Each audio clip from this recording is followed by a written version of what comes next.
Hello everyone. We're finishing today, I swear to God. Okay. Hi. Anyway. Here's the deal. I checked. I didn't have any save file that actually could get me to the prisoner, nor did I have one that could take me to the damsel, which is a problem. So, oh god, I have so many save files. So I did what any reasonable person would do.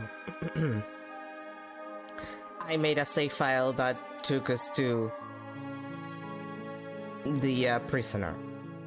This save file, it's completely new, takes you to the prisoner, and the idea would be we do the route of the prisoner that takes you to the cage, I think it's called, and the drowned gray. Like, we do both of them from there, and then either one that we finish, we get to the damsel, because that should be open, because we haven't done any damsel route, and we do the gray that we are supposed to do from that one. And that would be all of the routes except for the witch. Like, that would be everything except for the witch. So that would be more or less the idea, give or take.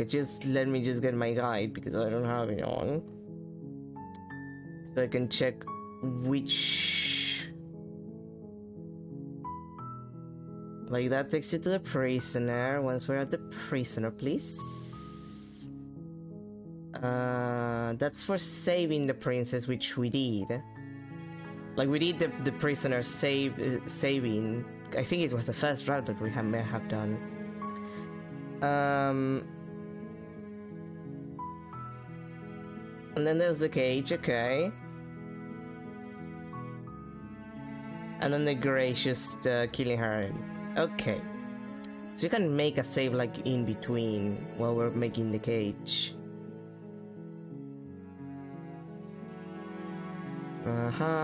I'm just checking.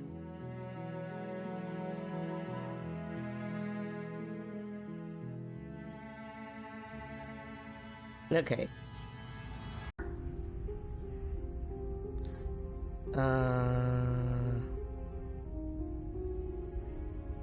You're not supposed to get the knife, I believe. To get the cage, anyway. Although I haven't done the beheaded prisoner route, but I'm more interested in getting the cage, to be honest. I'll do the beheaded one on my own time. Although I could.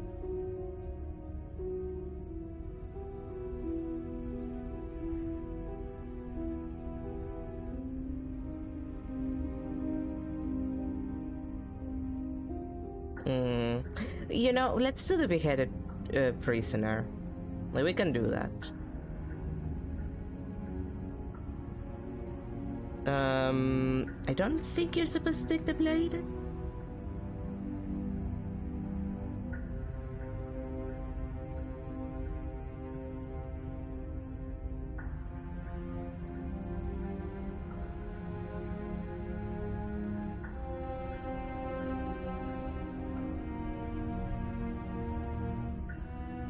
Yeah, okay. Let's just let's do beheaded princess first, like the beheaded prisoner, and then we'll do the cage, and then we'll do the first gray. And I guess I'll save. Actually, you know what? I'm gonna do the cage first. We'll come back to the beheaded prisoner in a sec. Like, I know I'm being kind of like wishy-washy about it. I just want to be sure to do everything that I want to see, and I guess I want to see the beheaded one. So we'll do it in a sec. I'm afraid I'm going to insist we take the blade. We're in a dangerous situation, and I'm not letting us go down there without a weapon. Alright, you always take the blade with you when the skeptic is here. I forgot. Are you sure? What if she, I don't know, turns it against us? Which I'm bringing up in a purely hypothetical manner. Yes, I'm sure. Turns it against you. She's a prisoner here. She'll only be able to turn it against you if you give it to her, which you won't be doing because she's an existential threat to the entire world. Okay, I'm trusting you. Hey, don't I get a say here? What's the big idea? Normally, yeah, but not about this. Call it a reflex. We take the knife as we go. Wonderful. You do exactly that, sweeping the blade from the table before proceeding to the basement. Let's not think about the mirror on the wall. Don't worry about it. We have a knife, so what? It's not like we have to use it. No, you don't have to do anything, but you do well to use it regardless. Moving on.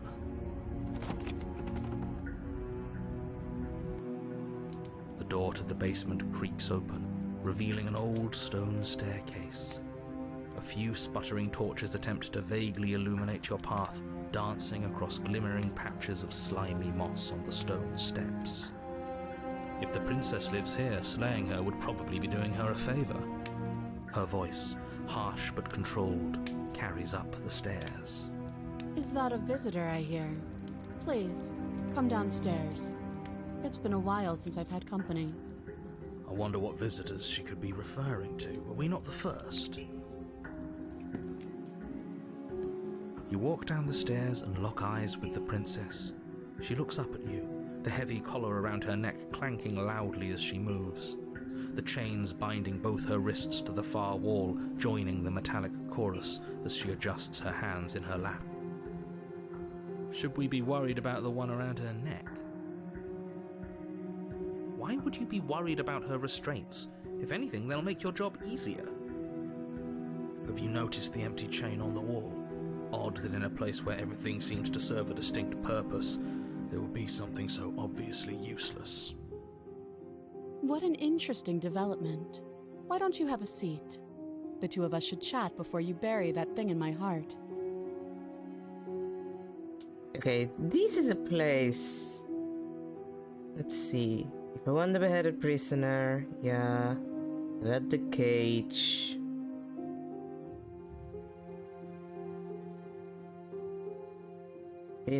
Okay, yeah, this is probably the best place to make a save. I have all of the options that I need to get all of the routes available. What's important is that I don't do the saving where with the prisoner not beheaded. But what do I want to do first? Yeah, no, let's. I think I'm gonna do the cage first. You step towards the princess, but she stops you before you get too close, holding up one shackled hand. There's fine. I'd prefer we keep some distance until we've sorted this out. That's reasonable. We do have a weapon. Might as well put her at ease. Does it give you different voices? Okay, so you can get for the cage you can get paranoid, broken, or cheated. Okay, that's I kind of want to. I'll think about it. I'll think what I'm gonna get. It what you were told to sit. You do as she asks and sit on the floor, still a good distance away from her. Thank you. Now, what are your intentions for me?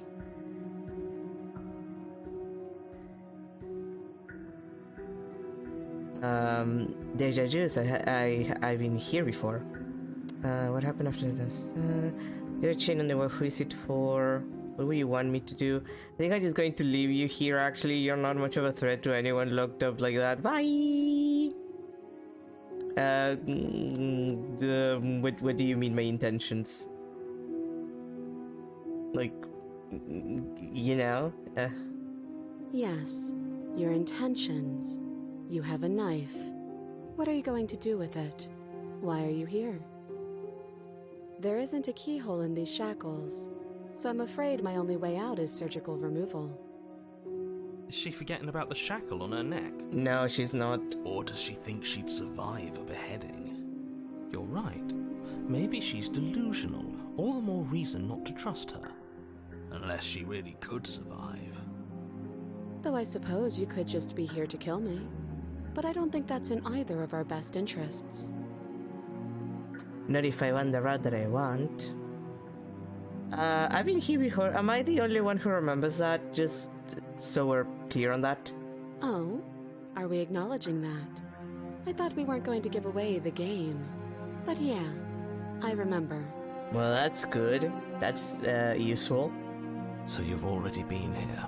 Yeah, deja vu. I've been here before. As much as I would like to remain in denial, it's no use. This has complicated things. I kind of like that her crown changes with every iteration, and this one is like literally made of chain links. It's complicated things. How exactly? Don't worry about it. Ideally, this was supposed to be one and done. You go to the cabin, you heroically slay the princess, and in the process you save the entire world from being damned to oblivion. Okay, but maybe I want the world to end in oblivion. We've talked about that before. The situation right now, where you're getting a second shot at things, is a contingency. A contingency for what? For failure. For you failing, obviously. And you being here means that things are going to be a lot harder than they were. I really shouldn't say anything else, I'm just going to make it worse. Just good luck. If you knew this could happen, why didn't you tell us? All of this is incredibly valuable information. It would have changed our actions considerably. Yeah, it's almost like if you put a person to do stuff without proper information, they might fuck up. I needed you to be in the dark for as long as I could keep you there. It's important. Necessary, even. Yeah, sure. And maybe I wanted to be the first version of me that you met. I didn't want to be confronted by the alternative. Well, sucks to be you. That's pathetic.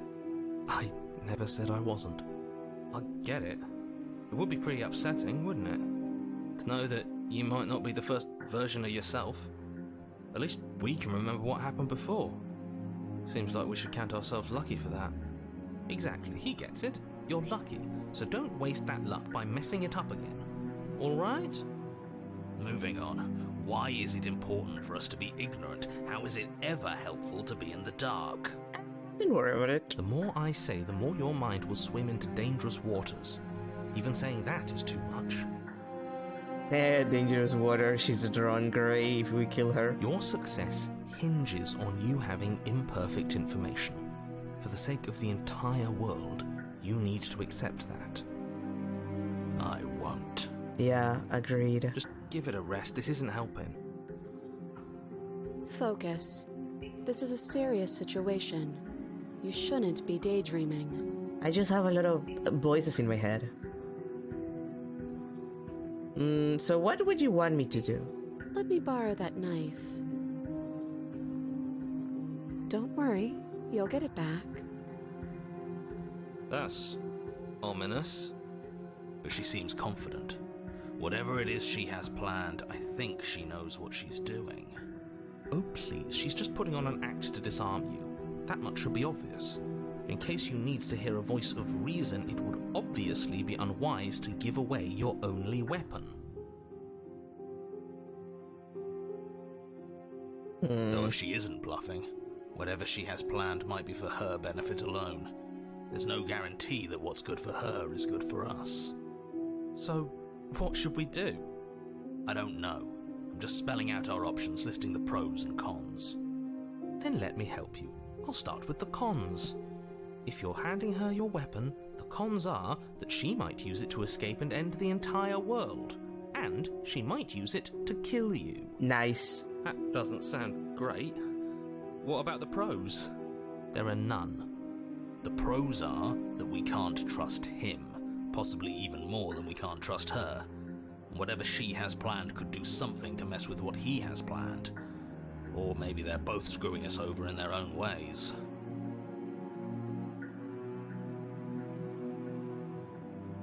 Go here on your own. Okay, I'm trusting you. Slide it over. No, absolutely not. I am not letting you hand your only weapon over to the world-ending princess. Until you come up with any other idea, like, say, I don't know, doing your job and slaying her, you remain rigidly in place. You tried this last time. Do you want to know how it went for you? Badly. Oh, I remember. She killed us, which, by your estimation, ended the world, right? Oh, or he tried to take over her body. Exactly. If I were you, I wouldn't be too keen on repeating your mistake. Hell, we could even force your hand and do it ourselves. I'm not afraid of dying again. Are you? A little. I think you got your point across. Fine. You slide the blade across the floor. The princess maintains unsettling eye contact as she reaches down to pick it up. Thanks. She pulls up her hair, smiling slightly as she raises the blade to her throat. What is she doing? She doesn't say another word as she cuts into her own neck. What is with the change into the mouth-washing soundtrack out of nowhere? No. Sorry, it has the vibe. Should I watch? I don't know if I should watch.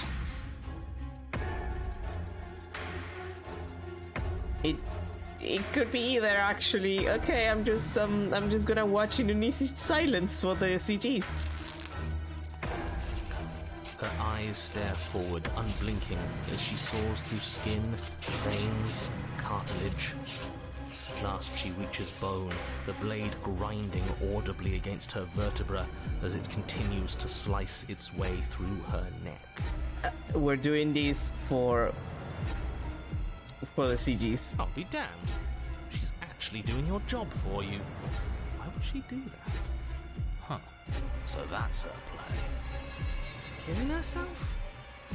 She isn't dead yet. Finally, you hear a snap. Her eye twitches. There's an uneasy silence. She remains motionless for a long moment, her twitching eye the only movement in the room, until at last it stops in an unsettling half-wink. Her head twists slowly to the side, flopping to her shoulder, and her neck opens. The remaining tissue is not enough to hold the weight of her severed head. It stretches and tears until finally it falls to the floor, completely free. It bounces a few times before rolling to a stop at your feet. Well, that happened. Oh no, oh no, oh no, what did we do? Can we put it back? Please tell me we can put it back. The princess's eyes stare up at you. Dead. Congratulations! You saved the world. Sure. Huh. So I guess that's it.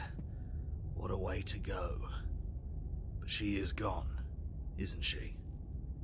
I hate this. Can we just get out of here now, please? Of course, the princess is slain and the world is saved. Whenever you're ready, you can proceed to your reward. Now hold on, she's dead. So what's the rush? What's your angle? I don't have an angle. I'm just looking forward to putting all this behind us. I'm sure you can understand that. Look, I'm just not ready to put my guard down. It's best to keep sharp. She wouldn't have done all that without some kind of a reason. She's left us with this dangling thread, and I need to know why. You're just wasting your energy. The danger has passed, and now we can all relax and enjoy your reward. Okay, this is the cutoff for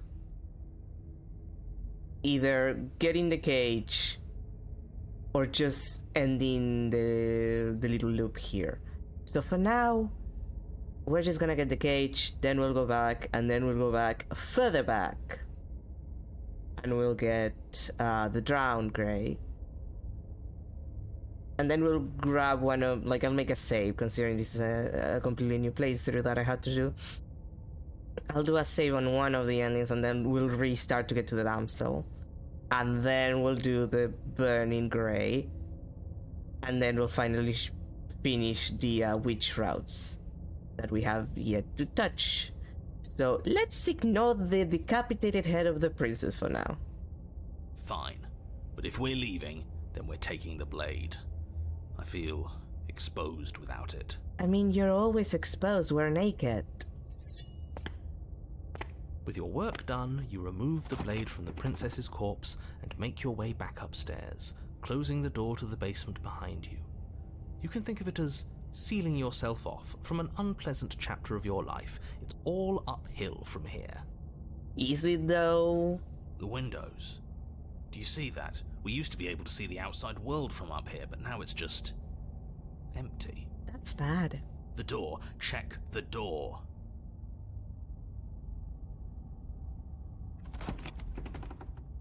You open the cabin door, ready to return to a world saved from certain doom. Only a world saved from certain doom isn't what you find. Instead, what you find is nothing at all.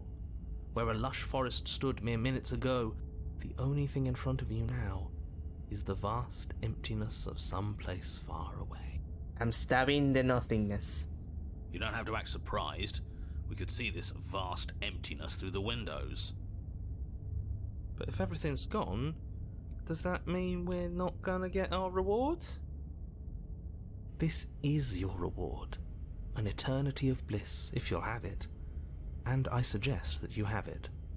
Okay. His honest reaction to that. This is what's best for everyone. Trust me. No. Like hell it is. Thank you. This is bullshit. Let us out of here. I don't know. I'm pretty okay with this. I was kind of hoping we get a better ending for saving the world. Yeah. Okay, which is which for the voices?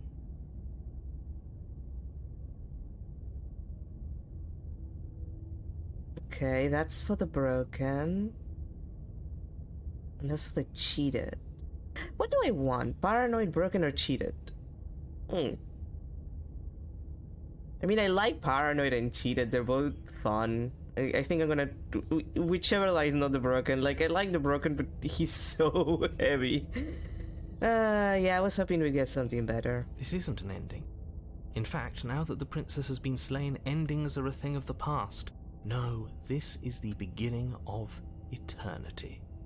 Your reward, like I just told you. Time passes. You can't be sure if it's days, or months, or years, or even decades. It's all a wonderful, boring blur. You've never been happier. Decades?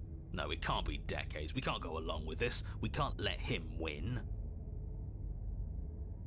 Didn't you hear the narrator? I'm happy. We're happy. What do you suggest then? I don't want to die again. I didn't like dying last time. I'm going to accept my reward.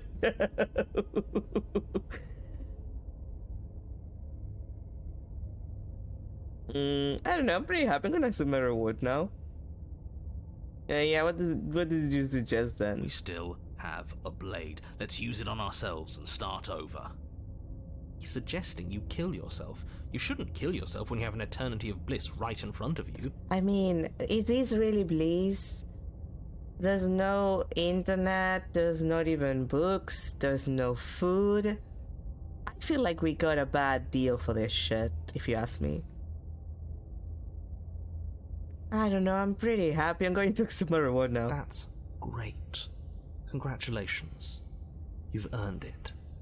More happy time passes, though the word begins to lose its meaning. Time, that is, not happy. Happy still has plenty of meaning.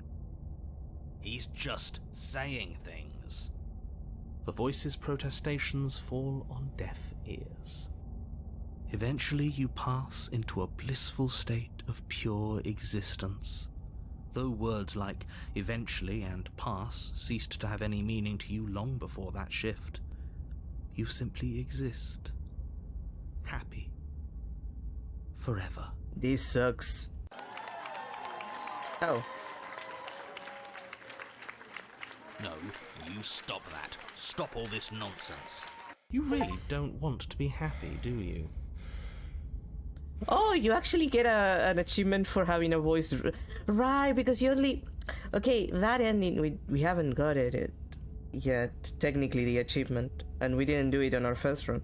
But you get it if you actually just slay the princess outright. Like, you just do the thing on your very, very first run, and you don't do anything else. Like, you just, yeah, you accept your reward and you let it go. Like, you just get the happy ending. But I believe you only get a voice interrupting the ending if you already are on a second loop. Like, the voice of the hero does not interrupt it naturally. So you need to be on any path for that to actually happen. You know what you have to do. Is there really no other way? Because I don't want to use the blade on myself. But I like being happy. Are you really going to take it away from me? Sorry, but we're not doing that. Yeah, we are definitely doing that.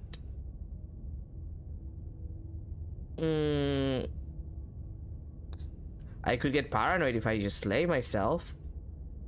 But I do like cheat it. So, yeah, we're not doing that. Don't apologize. I'm sorry. You're gonna do it anyway, don't you? Wait, why are you sorry? Because who's gonna do it anyway? Your body lurches as your heart suddenly stops beating. Oh. Well, that's better than stabbing yourself. Are you killing us? You'll forgive me eventually. Yeah, don't worry about it, Han. You goddamn spiteful bastard. Are you really going to turn down immortality itself just to make me lose? I mean, I support him. Why should it matter if we die at this point? Haven't you already gotten what you want? Yeah, pretty much. I don't have to answer that. Okay. That's all we needed to hear. It turns out that it doesn't take too long to die after your heart stops beating. You collapse to the floor, everything goes dark, and you die. You're a genocidal maniac, you know that, right? Oh, you should see how I play RTSs then. Yeah, we'll see about that. And then we get the cage. You're on a path in the wood. Are you fucking kidding me? We had everything we ever could have wanted, and you killed us. I love Cheated, he's great. Also, this is a little on the nose. Like, the chains and crosses, like, a little heavy on the imagery. I'm not against it, just saying. We didn't have everything we ever could have wanted. That's just what he told us. I want the truth, not some made-up eternal happiness. Nah, agreed. But it was nice. Who gives a shit about truth? I do.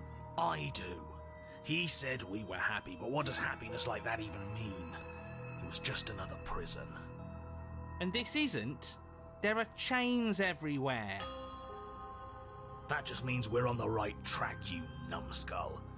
That we're finally starting to see reality for what it is. Can you two stop fighting? It's not very productive. No, it isn't, is it? So let's focus up. You've clearly already been here before, and judging by how deranged you all are, you've already been here more than once. I'll spare you my full introduction, but I would like to remind you that the people in my world are living, breathing, suffering entities.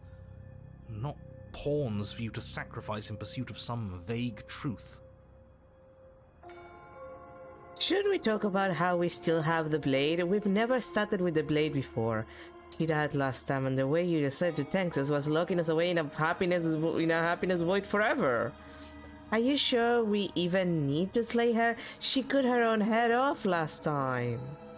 I was happy with eternal bliss last time. No way out but through. Let's go see her. I'm done with this. Bye.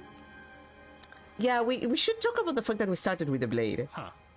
I hadn't actually noticed. I did, because I see the pointer. Holding it's starting to feel natural, isn't it? Maybe. It doesn't matter if we spawn with it or have to trudge all the way up to the cabin to get it.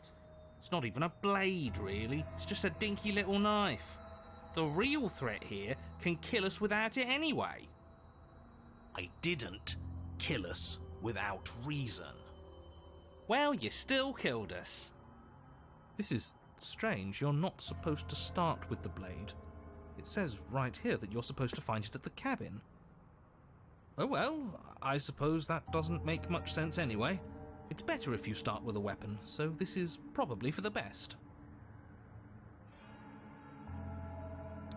Yeah, you did thanked us by locking us away in the happiness void forever. So you actually managed to slay her? Yet you still found your way back here. Absolutely unbelievable. What on earth is wrong with you? I don't like entropy. We weren't satisfied with your happy little prison. But it has happy right there in the name. Yeah, and it's still a prison, my dude. It wasn't actually very happy. Yeah, because it was a prison. I was fine with it, but that spiteful bastard gave us a heart attack and killed us for no reason. For the fun. You know, for the fun of it all. I had a great reason. We were stuck with no answers, and now we're not. Okay, thanks. Thank you for the filler. And yeah, you're probably gonna spoil yourself because my plans is to finish this today, so we're doing a couple of runs that I didn't do at the beginning, and then we're doing the actual ending for the game. And you don't think we're stuck now? We're still in a cage, it's just bigger. You know, if you think about it, isn't life just a really big cage? Okay, hero, for the love of God, we're not getting philosophical on that bullshit, okay? Okay? Yes, life is just like a really big cage. You're caged by cultural norms, by bureaucracy, by a bunch of shit. This is not the time to talk about the philosophy of that, okay? Don't you start philosophizing. Just get to the cabin and settle this already. Oh god, I had to agree with the narrator. That sucks. Oh, it lets you... Okay, you can actually throw the weapon. Mightily curious what would happen if I do that. So, boop. Are you serious? The blade is your implement. You're going to need it if you want to do things right.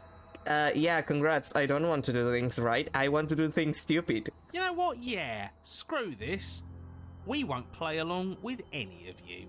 Rebellion! You're all being ridiculous. Why would we disarm ourselves at a time like this? Don't you dare. You're so lucky that Opportunist isn't here. Does it? Are you even listening to me?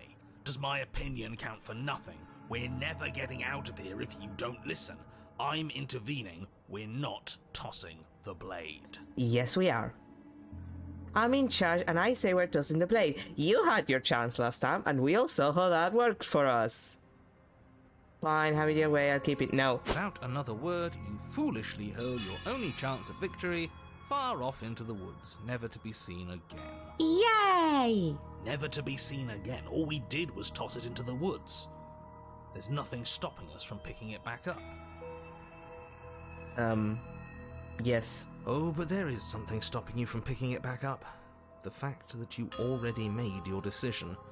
As much as I'd like to turn back the clock, we'll all just have to suffer the consequences of what you've done. That's how decisions work. That is true. Huh. That felt good. Best thing we've done in ages. Whatever this bullshit world throws at us next, we'll always have this tiny victory. He's correct.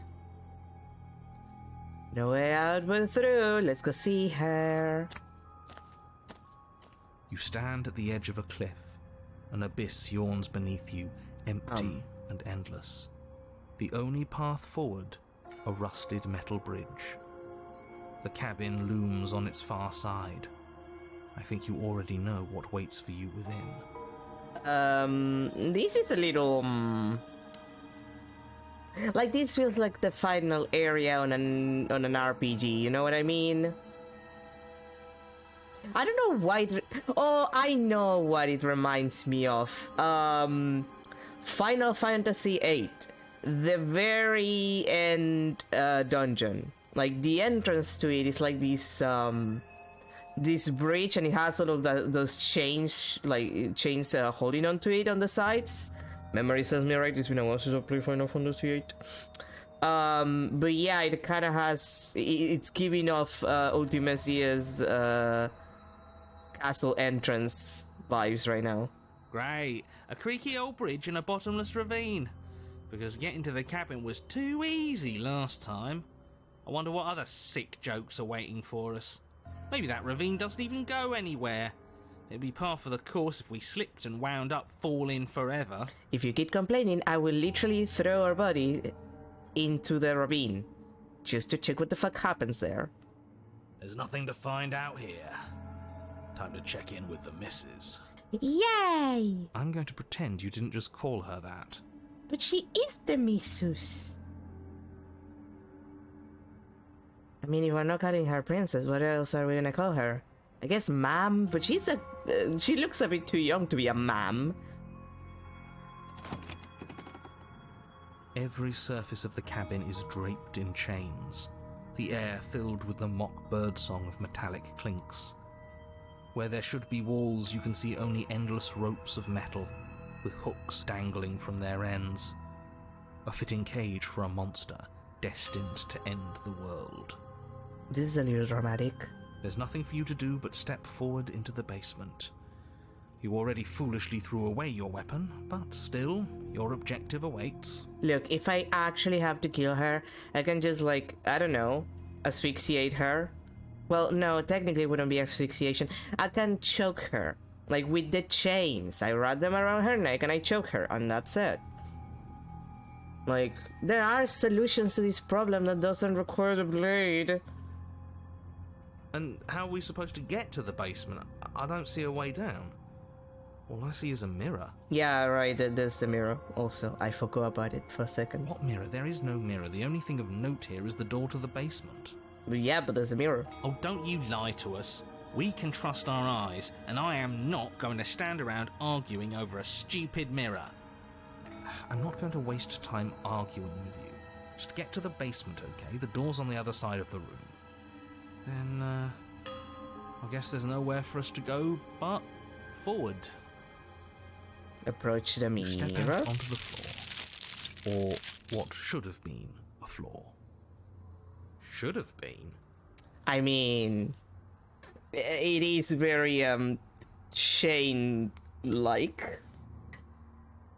Could you make a floor out of chains? That's a good question. Like, could you do that? Is that a thing that could be done?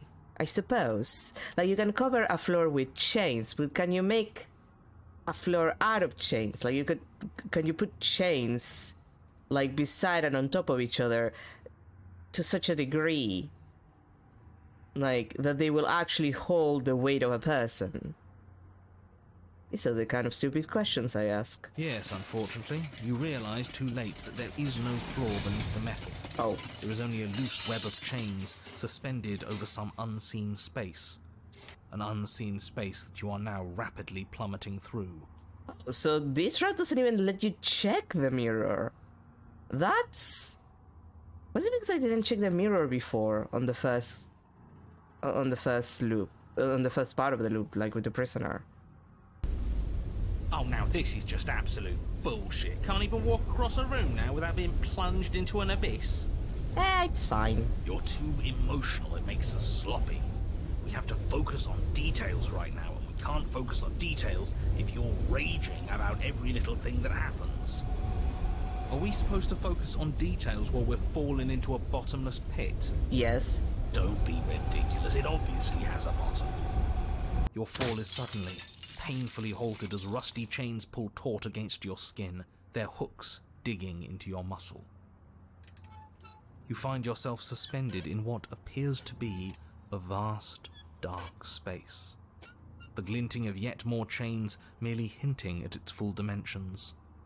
You dangle a few feet off the bare concrete floor. If the princess lives here, slaying her would probably be doing her a favour. Maybe she doesn't look too happy. As your eyes adjust to your new surroundings, you make out a figure standing in the gloom, obscured in shadow.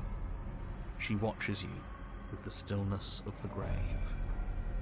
Easy now.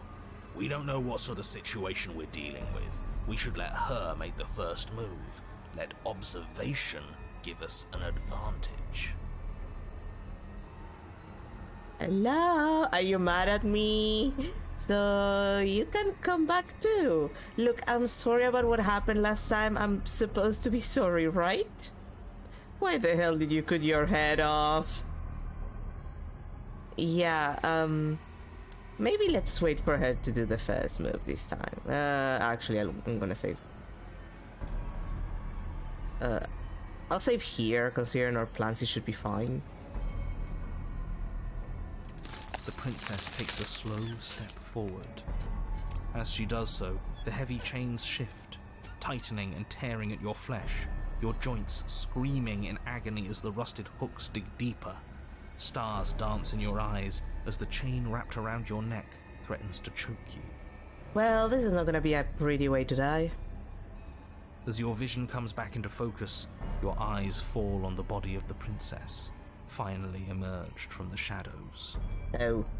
The body of the princess is a weird way to describe a person. Well, to be fair, she doesn't have a head, so it's mostly her body. It's only accurate. The form in front of you is a body, draped in raiments of chains, her head dragging along behind her in an iron cage. The head stares up at you but says nothing, and the chains squeeze ever tighter. Are we being strangled already? You haven't given us a chance to do a damn thing. What's the point of any of this if we don't even get to make a single choice? I'm not here to give you chances. I'm here to set the stage and to dictate to you what happens. I can advise you on the correct course of action, but there are limits to my direct involvement.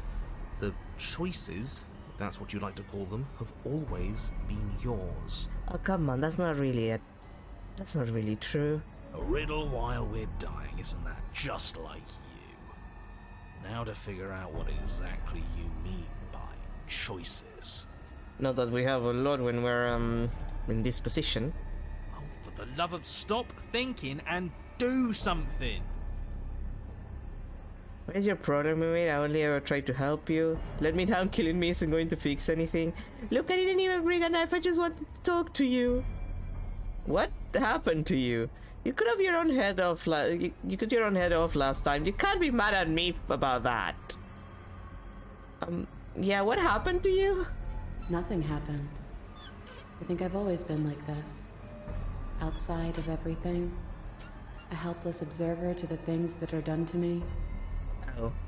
The only difference is that my eyes are finally open. That's a little sad. Just saying. The body takes another step towards you, the chains around you tightening, the hooks boring deeper into your flesh.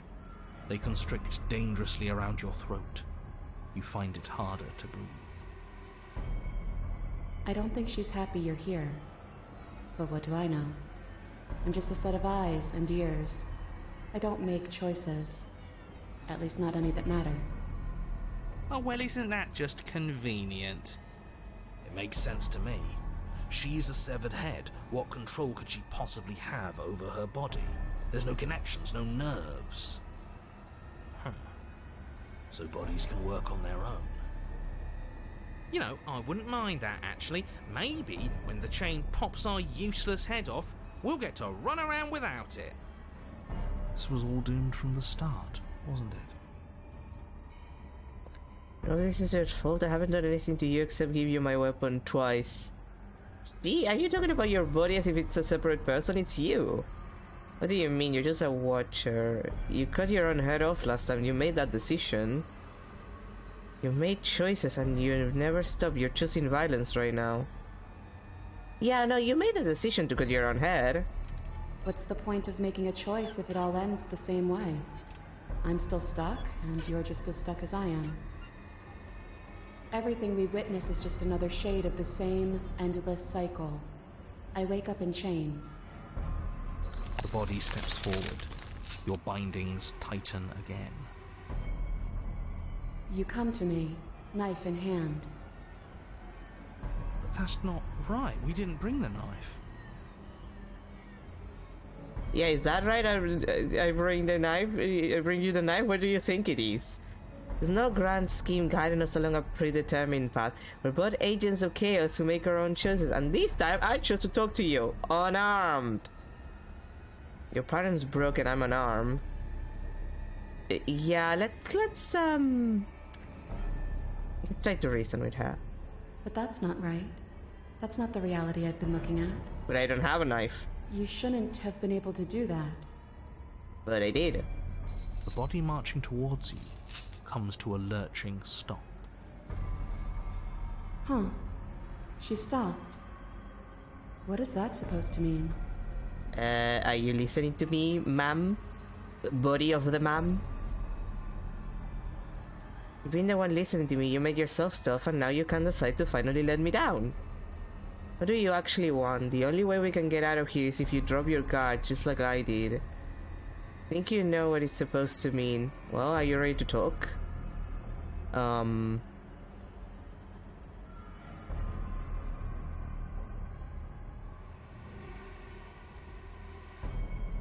Yeah, you made yourself stop. Well...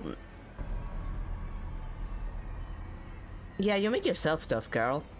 You make it sound so easy. But it can't be that easy. Not after all that violent repetition. Oh.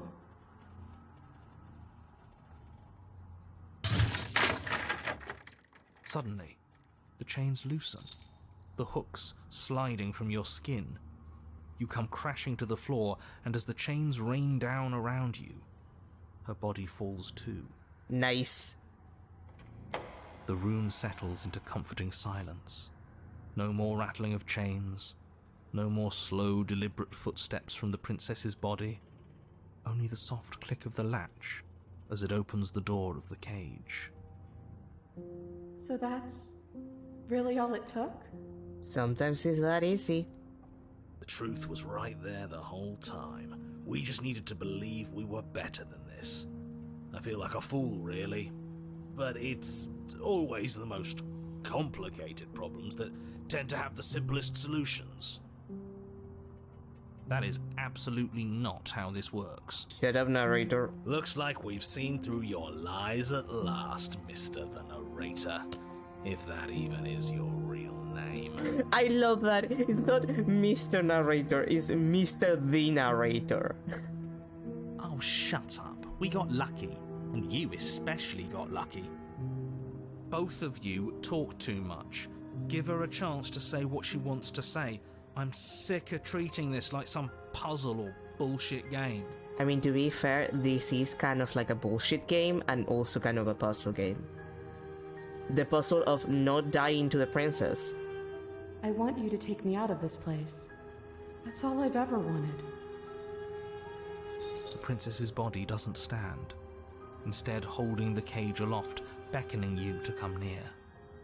If you take her out of there, if you carry her to freedom, it's the end of the entire world. You know that, right?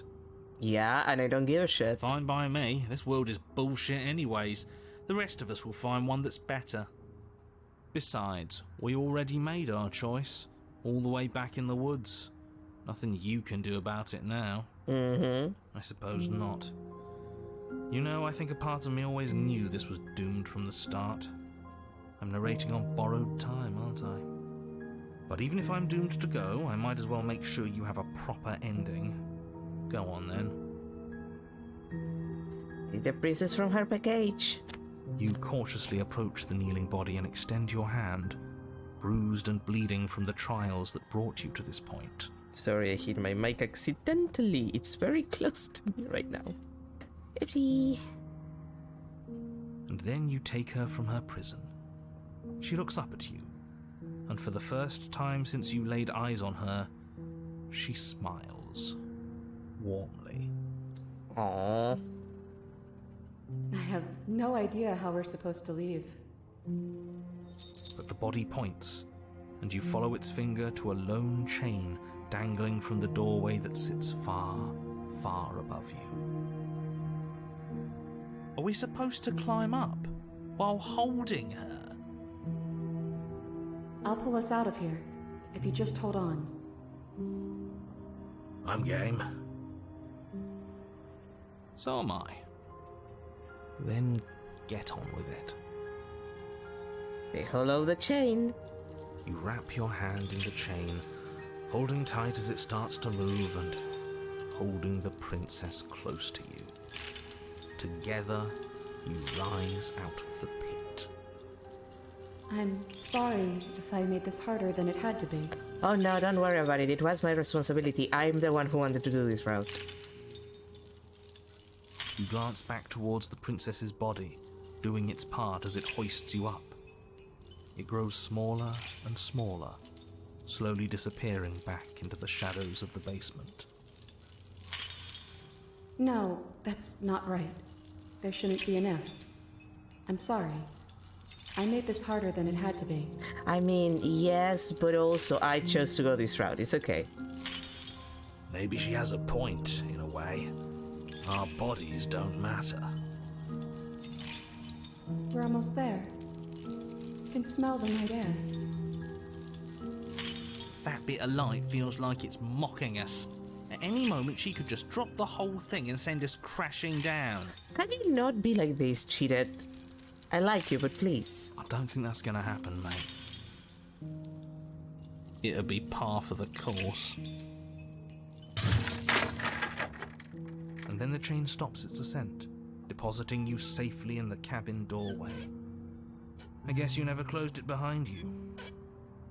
Well, there's only one thing left for you to do. Can we kiss a decapitated head, narrator? Shall we? I guess that's a no. You know, it's funny. All of these talk about free will, and I feel like I'm locked into this outcome. Yeah, because I think there's no other way to do the cage. Like, cage is a third chapter kind of situation. So I'm pretty sure this is the only ending you can get with the cage.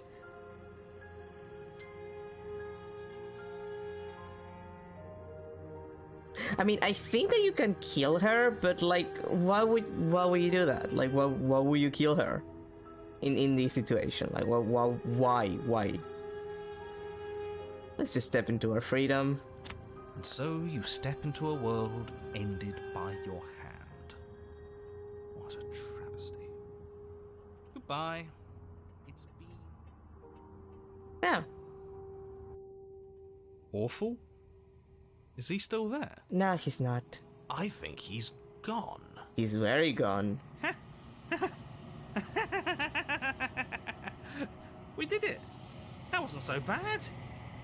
Now I guess we'll need to find a new game to play. Thank you so much. I didn't think this was possible, but here we are. It's a little cold out here, isn't it?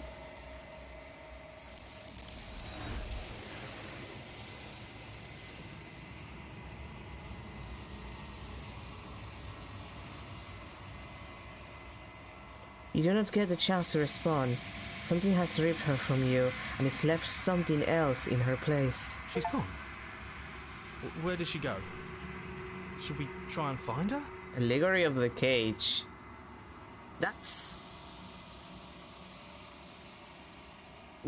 quite a name for the achievement for this. And is that a mirror? Why is it here? Why now?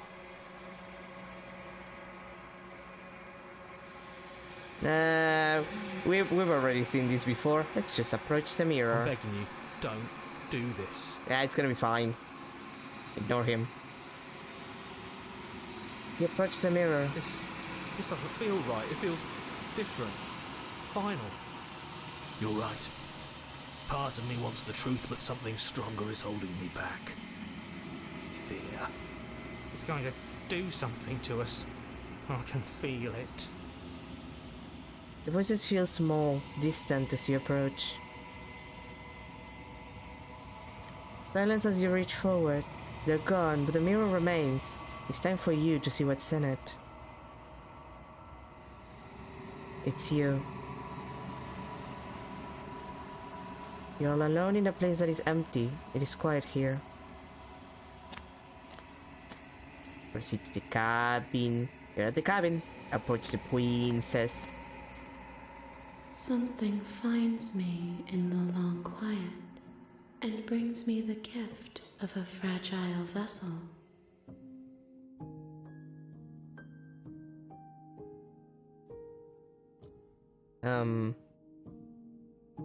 Do we know each other? You are familiar, but you are not me. I feel sadness, longing, hope as I witness you. Yeah, I think we went through all of the dialogue the first time that we met her. So, what happens now, girl? Nothing, as we are. But I know that there are worlds beyond us, and that we are meant to reach them. There is no exit, but this vessel is a creature of perception. She can make you forget, if only you believe her to be able to. Bring me more perspectives, so that I may be whole, and perhaps then we will know our freedom. Okay.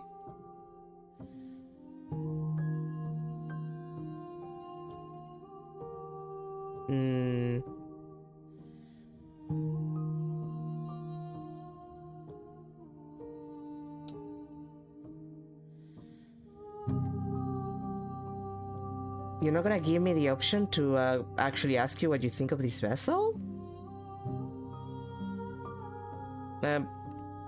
How many more pieces of you do I have to find?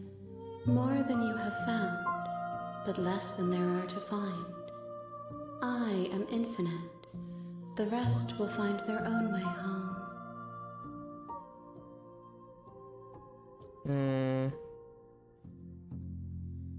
Really? I don't get an option to ask her about... that's a shame.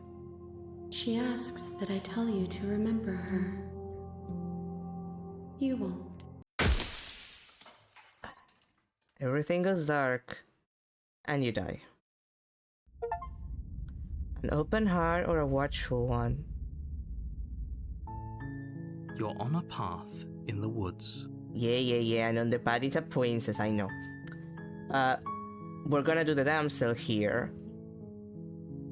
But first, we're gonna come back to this, get the decapitated ending, like the prisoner decapitated, for the CGs. And then we'll do the drowned grey. Take the princess with you. Ugh, fine. You pick up the princess's severed head, its neck stump still oozing bodily fluids. Then make your way back upstairs to the first floor of the cabin. Yay! Did you see that? I could have sworn she moved. No, that totally didn't happen. She didn't. She's dead. But what if she's not? Are you listening to yourself? Do I need to explain to you why decapitation is lethal? The door to your bountiful reward is right in front of you. All you have to do is open it. Leave the cabin and claim your reward. You open the cabin door, ready to return to a world saved from certain doom. Only, a world saved from certain doom isn't what you find. Instead, what you find is... Wait, no, that's not right. Well played. Looking heads, free a prisoner. This is the end of the world, isn't it? I always thought I'd at least have time to explain myself before I had to watch it happen. It's already... Bye, narrator. Over? Is he gone? Yeah. But we're still here. Maybe it wasn't the end of the world after all. Maybe it was just the end of his. Thanks for carrying me up here. I had to take it on faith that you would know what to do. I'm glad I was right to trust you. So, this is the outside. Maybe it's just my lack of body, but it's colder than I expected.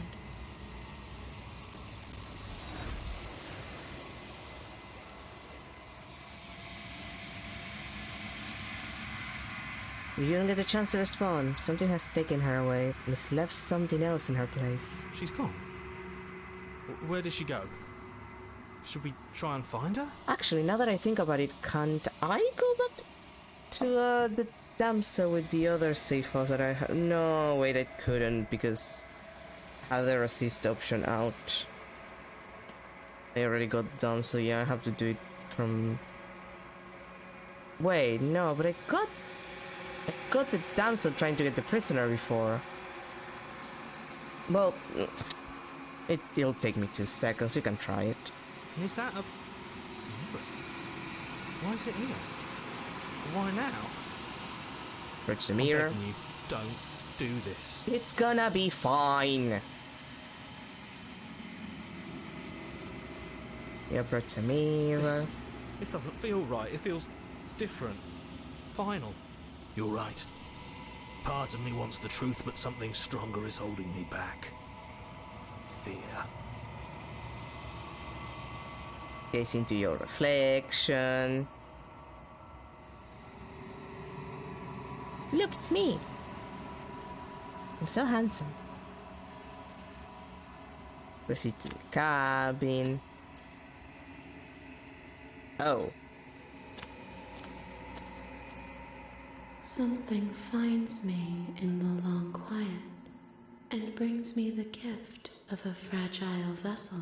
This is a little awkward. The gift of a fragile vessel? Yes, nerves and fibers to feel the worlds beyond, perspectives to make my own. This one is cold and cynical. She has protected herself when others could not. She will make for a clever heart. Oh, god damn it, that's the option that I needed to get really? Do not mourn her. She doesn't need to be protected any longer. Nothing, as we are, but I know that there are worlds beyond us, and that we are meant to reach them. Yeah. There is no exit, but this vessel is a creature of perception. She can make you forget, if only you believe her to be able to. Bring me more perspectives, so that I may be whole, and perhaps then we will know our freedom. Well, make me forget. She asks that I tell you to remember her. You won't. A clever heart. You're on a path. Okay, you know what? I don't care. Speed run in this section Are you serious? because I want to get it Are back. you even listening? Yeah, no. Without another word, No, we're leaving. you stand We're gonna do this. I'm gonna get this done. every You step out onto the floor.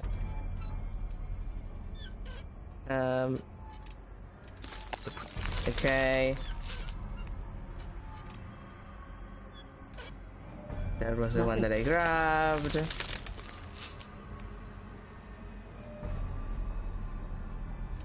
What's That's it. Yeah, okay.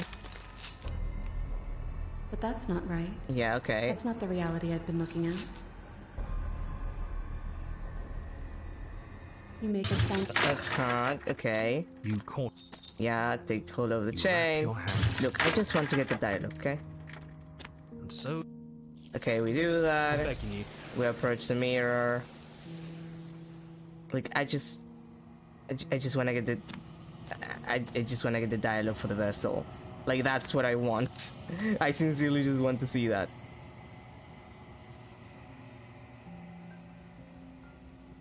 Wait, what? Did it not play? Do not mourn her. She is no longer bound. The voice line didn't play, that's great. This one is a locked door to which you held the key. She will make for an open heart if you let her. Okay. Well, at least we got that. Back to where I killed her for the gray. Without a moment of hesitation, you charge the princess, your blade primed to deliver a lethal strike. I am not a damsel to be helplessly murdered. As you move to strike the princess, she stands, her chains clinking as she wraps them around her fists. In an instant they're around your neck, both of you dropping to the ground as she pulls them taut, bracing her body against yours as you struggle uselessly. Hee. Drop it, or you die. No. I thought this was going to be a safe move, but she's going to kill us. Just listen to her, do what she says. How many times did I warn you she's not to be trusted? But while strangulation can be very distracting, she's not armed, and you have your pristine blade. End her before she ends you. Slay her. You steel your will and refuse to give in to the princess's demands, ignoring the stars dancing in your eyes and the screaming of your starved lungs. You strike. You fumble your first few attempts, only making surface-level scratches and gouges as your arm flails forward, barely able to obey you. But a single focused blow was all it took. Your blade pierces up through her ribs, slicing through flesh, striking her heart. The chains loosen. The darkness creeping in at the edges of your vision subsides. None of this was ever very fair, was it? But I did kill you last time. I should have expected you might want some petty revenge. Well, you're being very nice about it. Thanks. Unfortunately for you, that means you've dug your own grave. You can forget about me ever helping you again, even if it damns us both. Fair. And just like that, the princess is slain and the world is saved. Whenever you're ready, you can proceed to your reward. Yay! I don't like this. It was too easy. Yeah, don't worry about it. It was not too easy. We almost died. That's right. This was an incredibly difficult task, and you performed it admirably. Let's just get out of here. I don't like looking at her body. Plus, he said there'd be a reward. I'd appreciate a reward right about now. You have the attention span of a fly. How are we supposed to unravel the mysteries of this place if you're so easily distracted by empty promises? It's better to have a short attention span in a situation like this. There's no use dwelling on the past, especially when it's already set in stone. And especially when your promised reward is not, in fact, empty and is worth all the adversity you've been through to get here. Fine, but if we're leaving, then we're taking the blade. I feel exposed without it. With your work done, you remove the blade from the princess's corpse and make your way back upstairs, closing the door to the basement behind you. You can think of it as sealing yourself off from an unpleasant chapter of your life. It's all uphill from here. And now we have to kill it ourselves again. The windows. Do you see that? We used to be able to see the outside world from up here, but now it's just empty. Mm-hmm. The door. Check the door. You open the cabin door, ready to return to a world saved from certain doom. Only a world saved from certain doom isn't what you find. Instead, what you find is nothing at all. Where a lush forest stood mere minutes ago, the only thing in front of you now is the vast emptiness of some place far away. You don't have to act surprised. We could see this vast emptiness through the windows. But if everything's gone, does that mean we're not gonna get our reward? This is your reward. An eternity of bliss, if you'll have it. And I suggest that you have it. Okay. This is what's best for everyone. Trust me. Like hell it is. Yeah, that's bullshit. Let us out of here. What's done is done. And there's no going back now. Time passes. You can't be sure if it's days or months or years or even decades. It's all a wonderful, boring blur. You've never been happier. Decades? No, it can't be decades. We can't go along with this. We can't let him win. What did you suggest then? We still have a blade. Let's use it on ourselves and start over. He's suggesting you kill yourself. You shouldn't kill yourself when you have an eternity of bliss right in front of you. Yeah, slaying myself. You goddamn spiteful bastard. Are you really going to turn down immortality itself just to make me lose? For a second time, yes. Why should it matter if we die at this point? Haven't you already gotten what you want? I don't have to answer that. That's all we needed to hear. You raise the blade, then drive it into your heart. You collapse to the floor, everything goes dark, and you die. You're a genocidal maniac, you know that, right? Hehe. Yeah, we'll see about that. And now we should get the grey. There it is. The drowned grey. Not the burnt grey is the other one. The one that you get from the You're dancel. on a path in the woods. See, that wasn't so bad. And now we've got another chance to get to the bottom of things. Bit by bit, we're starting to unravel this place. This is pretty. There are so many more threads to pull once you stop feeling. High cold. That's a little dark, buddy. You feeling okay? I'm feeling nothing. And I like that just fine.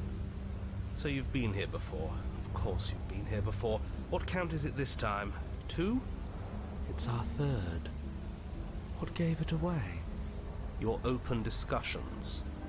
You came around on that awful fast. Have you just been pretending to forget every time? I'm afraid not. Whatever other versions of me you've met in those other lifetimes were just that. Other versions of me. I just wish I'd been the first. So you knew how all this worked. Why didn't you ever tell us? We could have used it to our advantage. That's because there is no using it to your advantage. The more information you have, the harder it will be for you to succeed.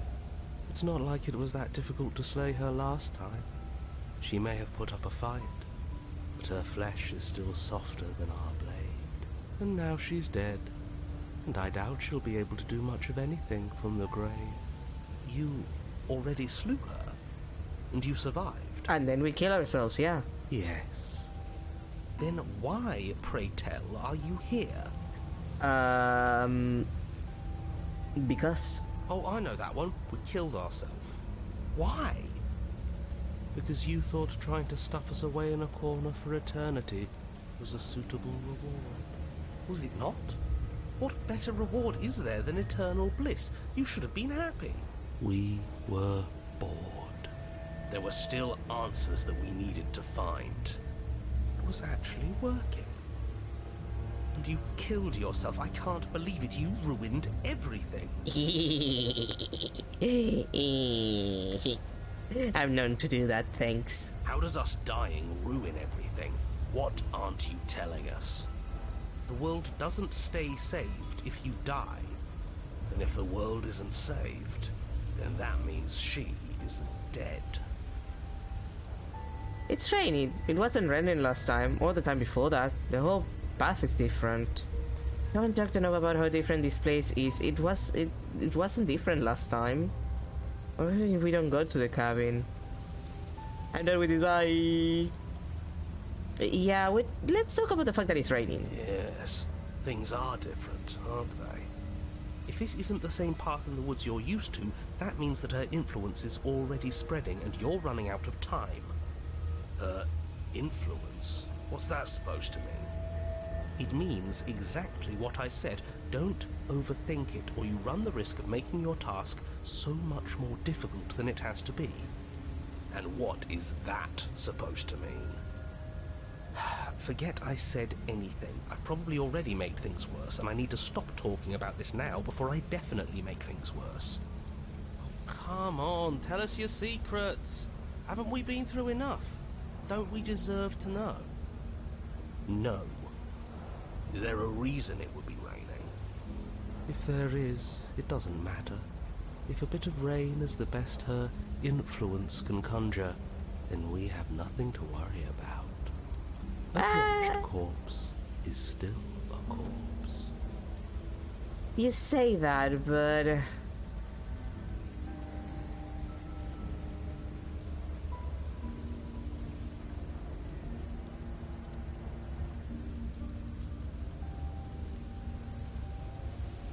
Well...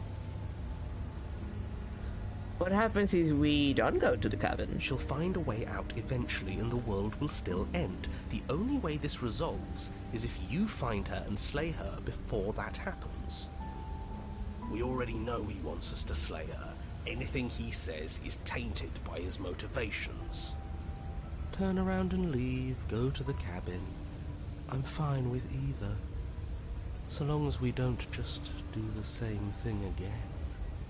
That would be boring. Okay, fine, let's go to the cabin. We might as well see this I'm through. sure you've already heard my words of warning in one of your past lives. You've already managed to slay her once, just... don't muck it up this time, alright? I'm going to muck it up twice as hard. What we do is entirely up to us. And we have all those mysteries to unravel. Isn't that right? You aren't here to solve a mystery. You're here to save the world. That's what you say. But how can we be sure?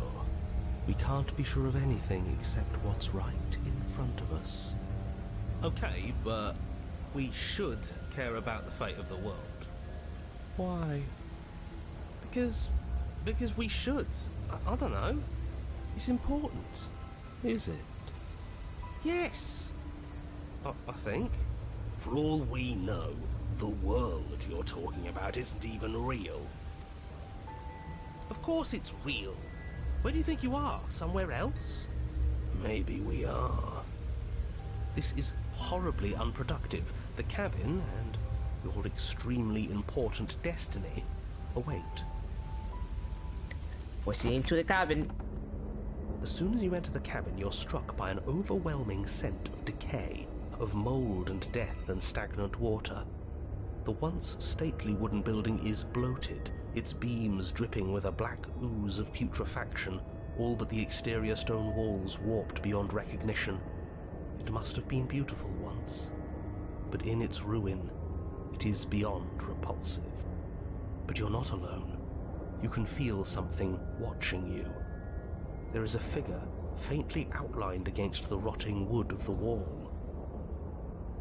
Oh, hi, princess. Is that her? Yeah, It's like she isn't even there. she a ghost. See? We killed her. You're right. Maybe she doesn't reset like us. She certainly doesn't look the same as she did last time. Before you can make a move, the figure is gone, vanishing behind the door on the far side of the room. The door at the end of the room, but there isn't a door. There's a mirror, that's it. The mirror? Is this some kind of joke? Did you all plan this out before dying? There is no mirror. There's the door to the basement, the table, and the pristine blade. Huh. That's strange. There's supposed to be a pristine blade. Why isn't there a pristine blade? There's also not a table, to be fair. Maybe it's gone because we've already killed her with it. But we had it with us when we died. And besides, everything else has reset. Why wouldn't the blade have reset too? Maybe it's because we've already explored that avenue. We've seen what happens when we slay her. Maybe this place has decided we don't need to try that again. I suppose it doesn't matter why the blade is gone, but you're going to have to find it if you're going to do this right. So why don't you march over to that door and make your way down to the basement? Yeah, but there is no door because there's a mirror. Maybe the mirror isn't real. Maybe it is real, and he's lying through his teeth to stop us from looking into it. But it seems like whatever we want to do, our next step is on the other side of the room. Okay.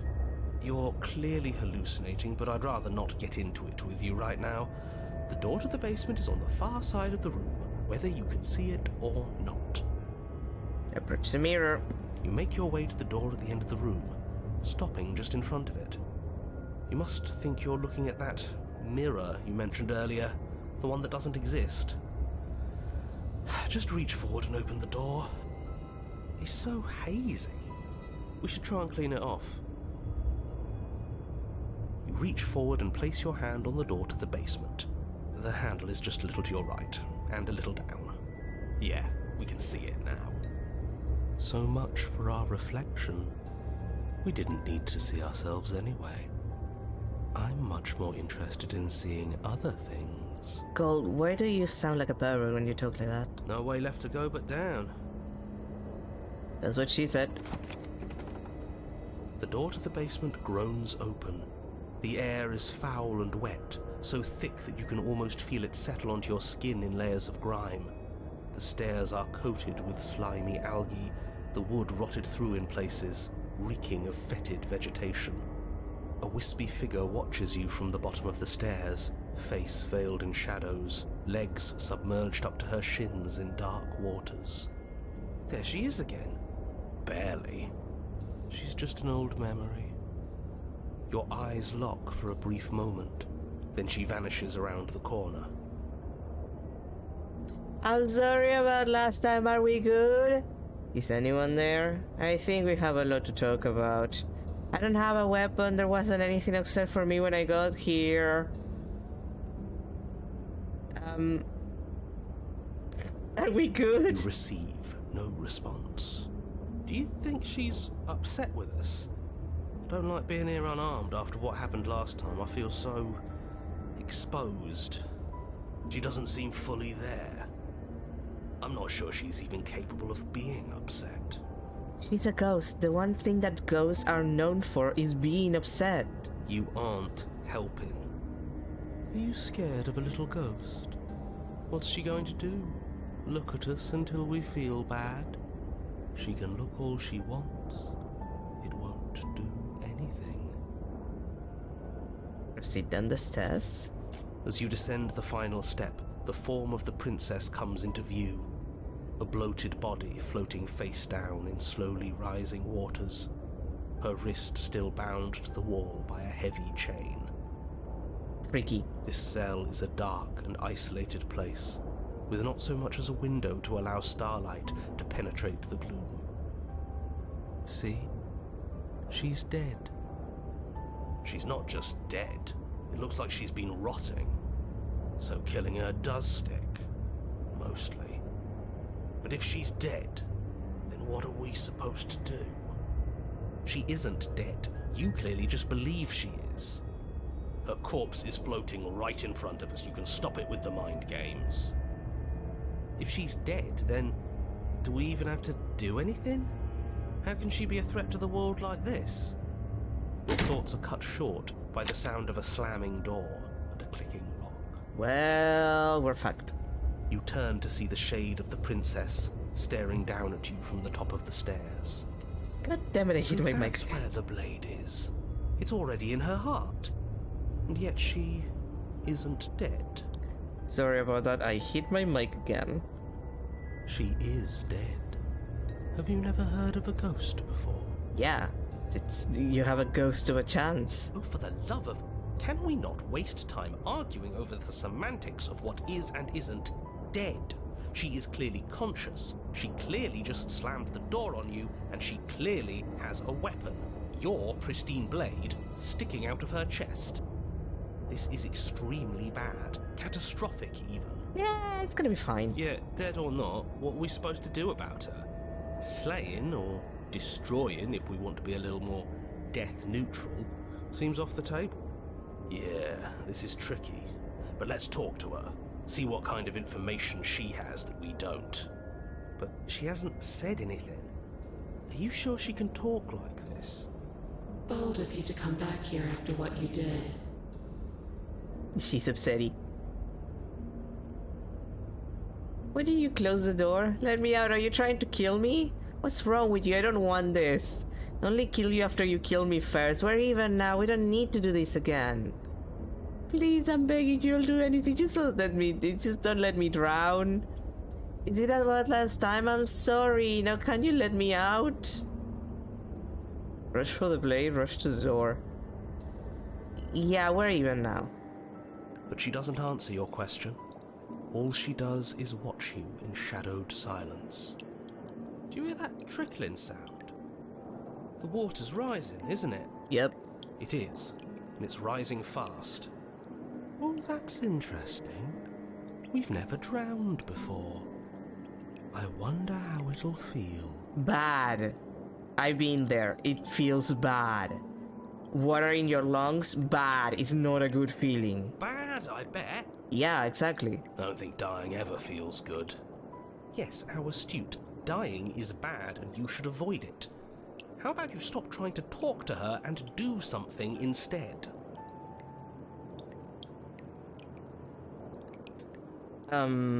Rush for the blade? The princess eyes you with a disaffected gaze as you rush up the stairs, but you don't make it past the first few steps.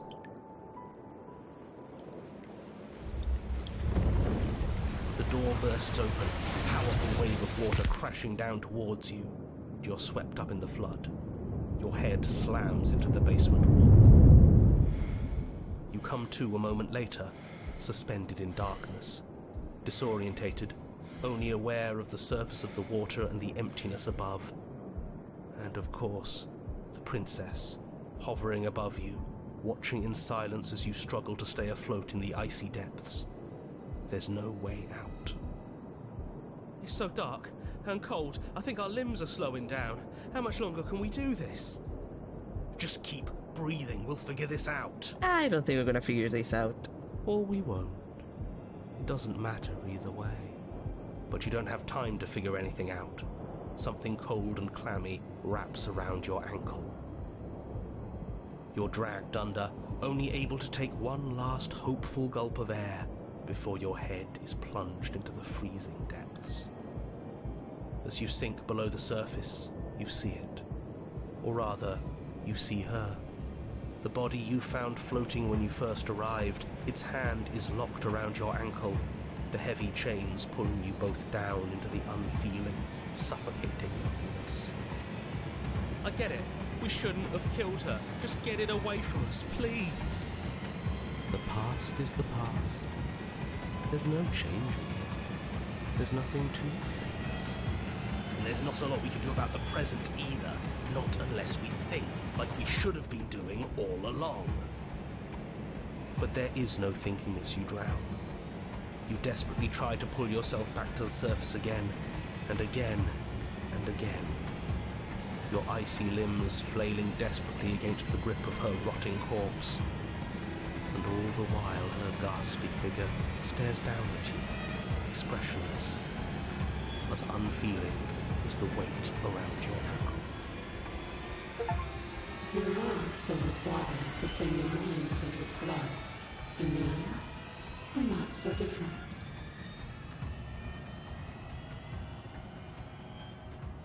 Oh. Really? Okay. But your lungs don't feel, and both she and her bones are gone. Something has taken them away, and has left something else in their place. She's gone. Where did she go? Should we try and find her? And there's that mirror again. Why is it here? Why now? Don't worry about it. I'm begging you, don't do this. The mirror never scared you before. It's different now. It feels... I don't know. Final. You're right. Part of me wants the truth, but something stronger is holding me back. Fear. Ignore the cowards. You have to look. You approach the mirror. Silence as you reach forward. They're gone, but the mirror remains. It's time for you to see what's in it. It's you. Back on the long quiet. Back on the cabin. Back with the princess. Hi, princess. Something finds me in the long quiet and brings me the gift of a fragile vessel. Yeah, tell me about this vessel, please. Yes, nerves and fibers to feel the worlds beyond, perspectives to make my own. This one is guarded sorrow. She saw herself as alone, but in the end had the courage to share with another. She will make for a deep heart. Do not mourn her. She has finally been heard. Nope. Nothing, as we are, but I know that there are worlds beyond us, and that we are meant to reach them. There is no exit, but this vessel is a creature of perception. She can make you forget, if only you believe her to be able to. Bring me more perspectives so that I may be whole, and perhaps then we will know our freedom. Okay, make me forget. We need to get to the damsel. She asks that I tell you to remember her. You won't. Everything goes dark. And you die. A deep heart. You're on a path in the woods, and at the end of that path is a cabin. And in the basement of that cabin is a princess. I guess we might as well use this one here and continue to the damsel. The only thing with the damsel that we're lacking is we did happily ever after, so we need the burning gray, and I guess we can take a couple of minutes to do the deconstructed damsel. You're here to slay her. If you don't, it will be the end of the world. Let's just go to the cabin. You make your way up the short path to the cabin. You'll find the princess within. A warning before you go any further. She will lie, she will cheat, and she will do everything in her power to stop you from slaying her. Don't believe a word she says. We're not going to go through with this, right? She's a princess. We're supposed to save princesses, not slay them. Ignore him. He doesn't know what he's talking about.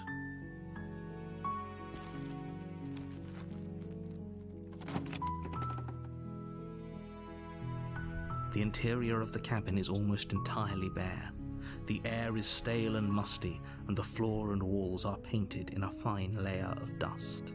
The only furniture of note is a plain wooden table. Perched on that table is a pristine blade. The blade is your implement. You'll need it if you want to do this right. Yeah, fuck the blade. The door to the basement creaks open, revealing a staircase faintly illuminated by an unseen light in the room below. This is an oppressive place. The air feels heavy and damp, a hint of rot filtering from the ancient wood. If the princess really lives here, slaying her is probably doing her a favor. Her voice softly carries up the stairs. Hello?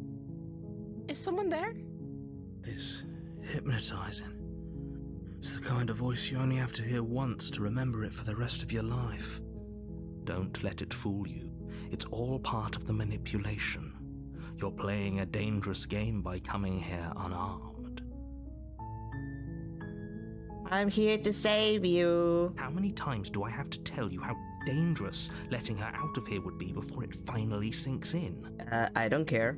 Wait, really? You're here to rescue me? I was starting to think I'd be stuck down here forever. Come downstairs. I want to see the face of my rescuer. You walk down the stairs and lock eyes with the princess. There's a heavy chain around her wrist, binding her to the far wall of the basement.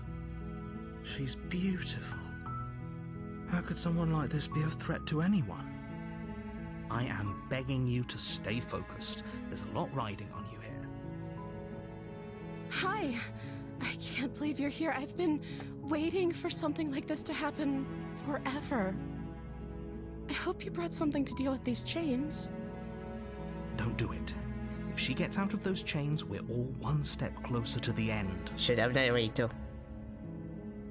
I'll see what I can do. You're only making this more difficult. Thank you. Thank you. You're making a huge mistake. No, you're doing the right thing. You walk up to the chains binding the princess to the wall and give them a tug. They're large and heavy, far too solid for you to even imagine trying to break them apart. I'm guessing you don't have the key? Maybe it's somewhere upstairs. Doubtful. Whoever locked the princess away down here intended for her to never see the light of day. They wouldn't have just left the key to her chains somewhere in the cabin. I'm going to check upstairs. Maybe the key's still lying around somewhere up in there. And if not, maybe I can at least find something to break you free. Okay. I'll be here. Good luck. Bye. I'll come back You in a attempt sec. to make your way out of the basement, but the door at the top of the stairs slams shut. You hear the click of a lock sliding into place. Motherfucker. Is someone else here? Hey, let me out of here. Your shouts and pleas are met with silence. Hey, I'm walking here. I'll repeat myself once again. You're here to slay the princess, and you won't leave until the task is done. But I don't want to. You try the door, but it's locked from the outside. God fucking damn it. You make your way to the bottom of the stairs. This would have been so much easier if you'd just taken the blade like you were supposed to. Easier for whom? Easier for everyone. Look at the mess you're in. I heard the door slam. They locked you down here too, didn't they? Yeah. There's a slight panic rising in the princess's voice. If I could just get out of these chains, I know we could force our way out of here together. She barely hesitates before raising her arm to her mouth, her teeth tearing through her limb with the determination of a trapped wolf. As she rips her flesh from her bone, a sound comes from behind you, the clang of bouncing metal. It's the blade from upstairs. You're not sure how it made its way down here, but if there's a time to strike, it's now. Or we could use it to free her. You won't like what happens if you do that. Save the princess. Fine. Against your better judgment, you place the blade against the ragged, self-inflicted wound on the princess's arm, just above the unyielding chain binding her to this place. You cut into her flesh. The blade is sharp, and it takes little effort to crack through the bone of her arm. Her limb falls to the ground, and the heavy chains follow suit. She didn't so much as utter a sound through the whole ordeal. No, she didn't. She smiles softly as her gaze meets yours, blood from her wounded arm dripping rhythmically to the ground. How is she still smiling after everything? It's like she isn't even bothered by what just happened. Don't worry about it. Thank you. Now let's get out of here.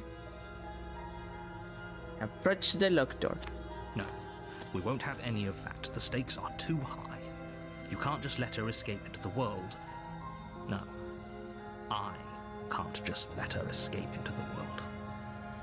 As the princess approaches the bottom stair, your body steps forward and raises the blade. Wait, this isn't fair. You can't just do that. Watch me. What are you doing? Warn her. Stop that. Something's come over you, hasn't it? You know you don't have to do this, right? Look, Carly, I would not be doing this if I could not do this. Your body lunges forward, the blade held low, ready to sink into her heart. But the princess dodges, stumbling back against the wall before the blade has a chance to connect. Stop it. Stop trying to resist me. I'm trying to get you out of here alive. Shush.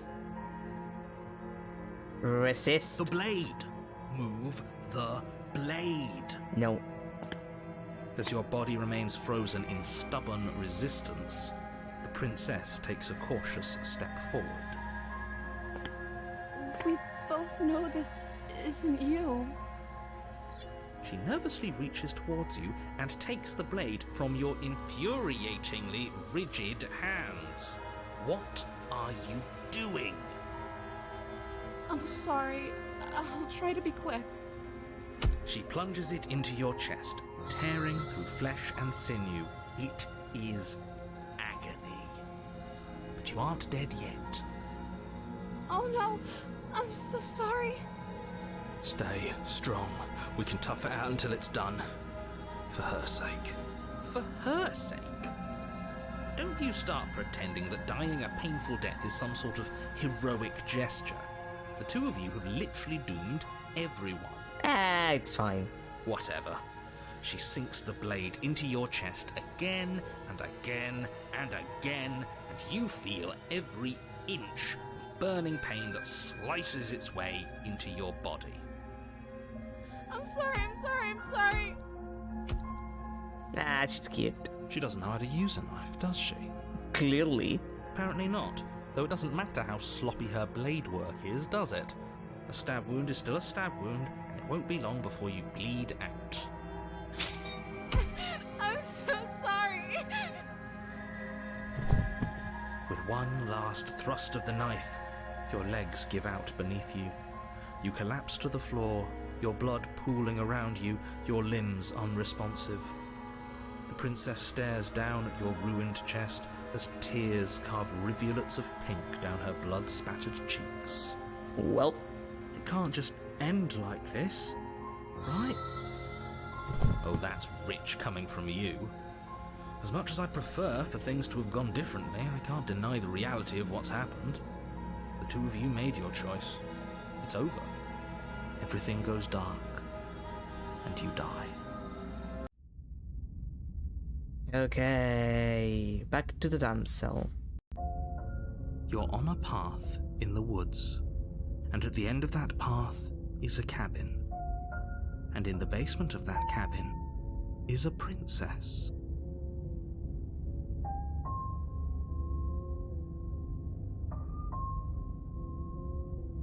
I'm just checking my options, okay.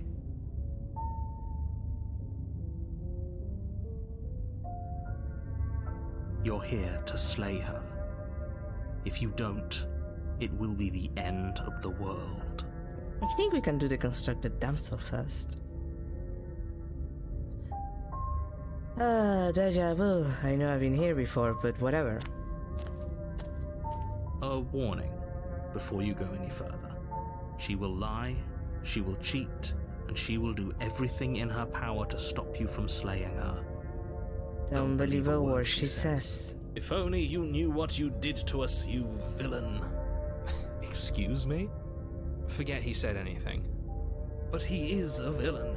He made our beloved brutally take our life last time. He's trying to keep us apart, but he won't be able to withstand the power of our love. Please don't do this. Last time? What are you talking about? Don't worry about it, Han. I think he just likes to hear the sound of his own voice. Let's try to ignore him. I do, but I also speak from the heart. My passions are too great to be stifled. They must be expressed. Sure, yeah, your passions are strong and all, but not everyone needs to hear them. Some things are better kept quiet. Don't pay their bickering any mind. Focus on the task ahead.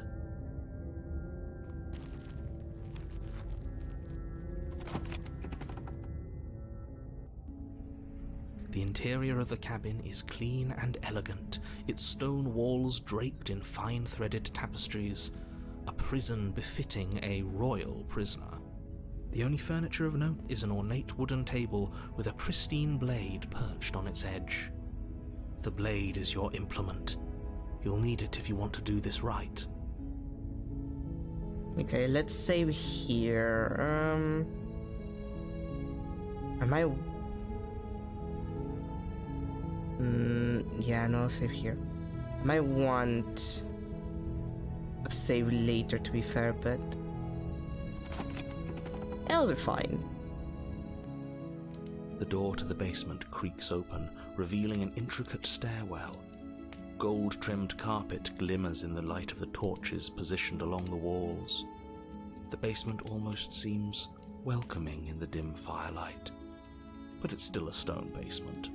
If the princess lives here, slaying her is probably doing her a favor. A soft voice carries up the stairs. Hello? Is someone there? Her voice. It's somehow even more beautiful than last time. I think we're in love. Calm down. Okay, I'm with you that we should be doing whatever we can to save her, but saying we're in love is a bit much, don't you think? We don't even know the princess. We can still do right by her without all this fawning. Yes, for everyone's sake, you're not in love. Just remember that her charms are all part of the manipulation. You walk down the stairs and lock eyes with the princess. There's a heavy chain around her wrist, binding her to the far wall.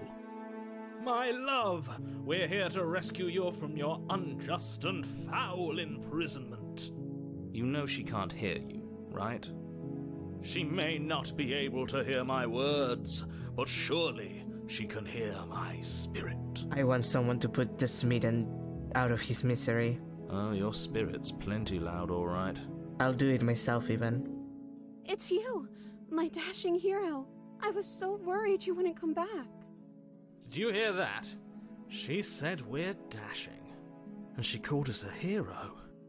Flattery really goes a long way with the two of you, doesn't it? Yep. Waiting for you to come back? You've been here before, haven't you? Maybe. That's right, villain. And you killed us. Well, she killed us.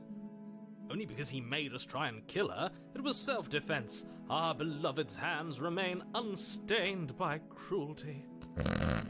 No, seriously, someone put the smitten out of his misery. I'll do it myself. And you've died before. So an entire world has been damned to oblivion. I'd really hoped I'd be the first, but what's done is done. What matters is you have a chance to do it right this time. We damned a whole world, but everything reset. Nothing resets, you're just somewhere else. You can't keep hopping between worlds forever, especially not without leaving a trail of incomprehensible devastation behind you. This is horrible. I'm sorry about what happened last time. The narrator who sent me here to kill you took over my body. It was extremely unfair. If another version of me was pushed to such drastic action, it was for good reason. That's okay. You were just doing your best, and that's all that matters. Aw, thank you. She took that in stride. To a surprising extent. An almost unsettling extent, actually. That's because she's perfect. Do you think she has someone like him telling her what to do? She doesn't. There's no one else like me. I think he's right, because I like it better if she doesn't have some horrid little voice like him, always trying to drive her to violence. I didn't bring a knife. Do I have to cut you out again? I'm okay with whatever you come up with. You can cut my arm off again. Okay. We won't be laying a finger on her perfect wrists, and indeed, we won't even have to. Do you see how dainty her hands are? We'll be able to slip her right out with no harm done. What? No, she's a prisoner here. You can't just slip her hand through the chains. Why are you two arguing over the logistics of slipping her hand out of her shackles? She just said she'd be okay with any idea we came up with. Am I the only one here who thinks that's weird? She didn't care last time. Why should she care this time? That's our stoic, smiling angel. No, you're right. It's extremely bizarre behaviour and further evidence that she's a monster who's not to be trusted. So go ahead and slay her. Rescue the princess. No. I can't let you do that. If you take another step towards the princess, You'll what? Take over our body and force us to try and kill her? I would if you had a weapon. Not on my watch, villain. My passions contain titanic depths, and if you try anything that might harm our dearest, I will end our life without a second thought. You wouldn't. I would. He has. I'd listen to him if I were you. He has a lot of strong feelings. And doesn't the world end if we don't stop her? You approach the princess and gingerly slide her hand from her bindings. That shouldn't have worked. I'll be damned. We're doomed. I can't believe it. But I guess I have to. I told you, there's no life more worth living than that of a true believer. I'm free, and you're not trying to kill me this time. Thank you. Thank you so much. The princess jumps up and smothers you in a joyful embrace. Ugh. Oh, shut up. I remember how you got when we got to the happily ever after route. I remember how you got then. If only you had a weapon, one slip of the wrist and your pristine blade would be buried in her back and everyone out there would be saved. Luckily for Mr. Romance, we don't have a weapon. Who needs a weapon when we have the power of love on our side? What do we do now? And okay, this is where I have to make the save. To change between deconstructed and gray. Let me guess. End the world? Yeah, what do you want to do? Spoken with the rank cynicism of someone who has never felt love in his heart. I don't actually know. Nobody's ever asked me what I wanted before. She doesn't even know what she wants. You may have had her all wrong. What if this whole thing is just a misunderstanding? What if she doesn't want to end the world? You're so gullible. Is the only thing you've ever doubted the actual truth? I think I want to leave. And I think... The princess closes her eyes in deep reflection. And then she shrugs. I don't know. What do you want to do?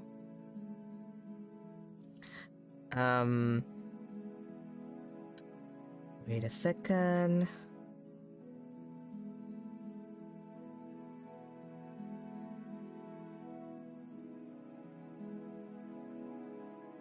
I want you to tell me what you want. I just want to make you happy. There it is.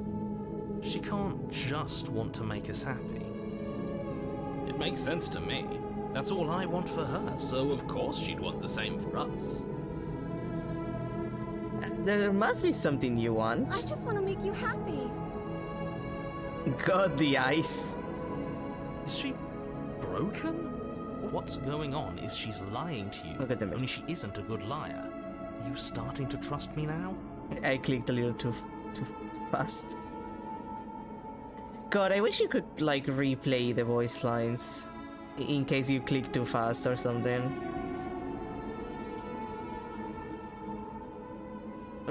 But what would make you happy? I just want to make you happy.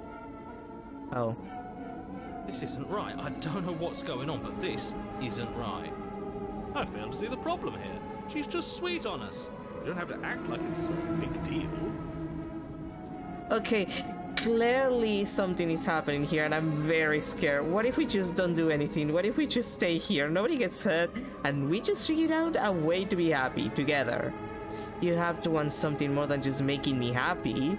But you need your own thing. You just met me. You can't base your entire happiness around me. I want you to make me unhappy. Do you want the end of the world? Oh god.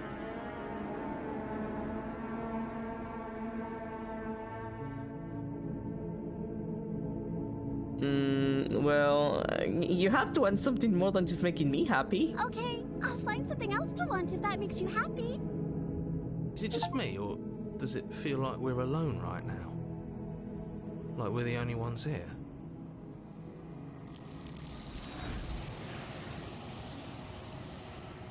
Well, that happened. You don't get the chance to ask another question, nor will you ever. It's time for you to leave. Memory returns. No. She was our perfect match. She's gone. Where did she go? Should we try and find her? And is that a mirror? Why is it here? Why now? Relax, it's going to be okay. It feels so bad. Like looking into it right now is going to be the end of everything. Yes, I fear that we won't like what we'll see. What if we just sit here and preen for a while? That can't hurt, right? I'll see you on the other side. It's going to be okay. Okay. If you say so. We'll trust you. She'll be there waiting for us. I just know it. Approach the mirror. You approach the mirror. Gaze into your reflection. Silence as you reach forward. They're gone once again. The mirror always makes them leave, but you need to see what's in it. You've grown. You find yourself in the lone quiet once again. Posito cabin. Posito extremely anime princess. Flickering lights in empty cityscapes become pockets of vitality and movement. I am more than I was before. Whenever you are ready, I will wipe your slate clean once again.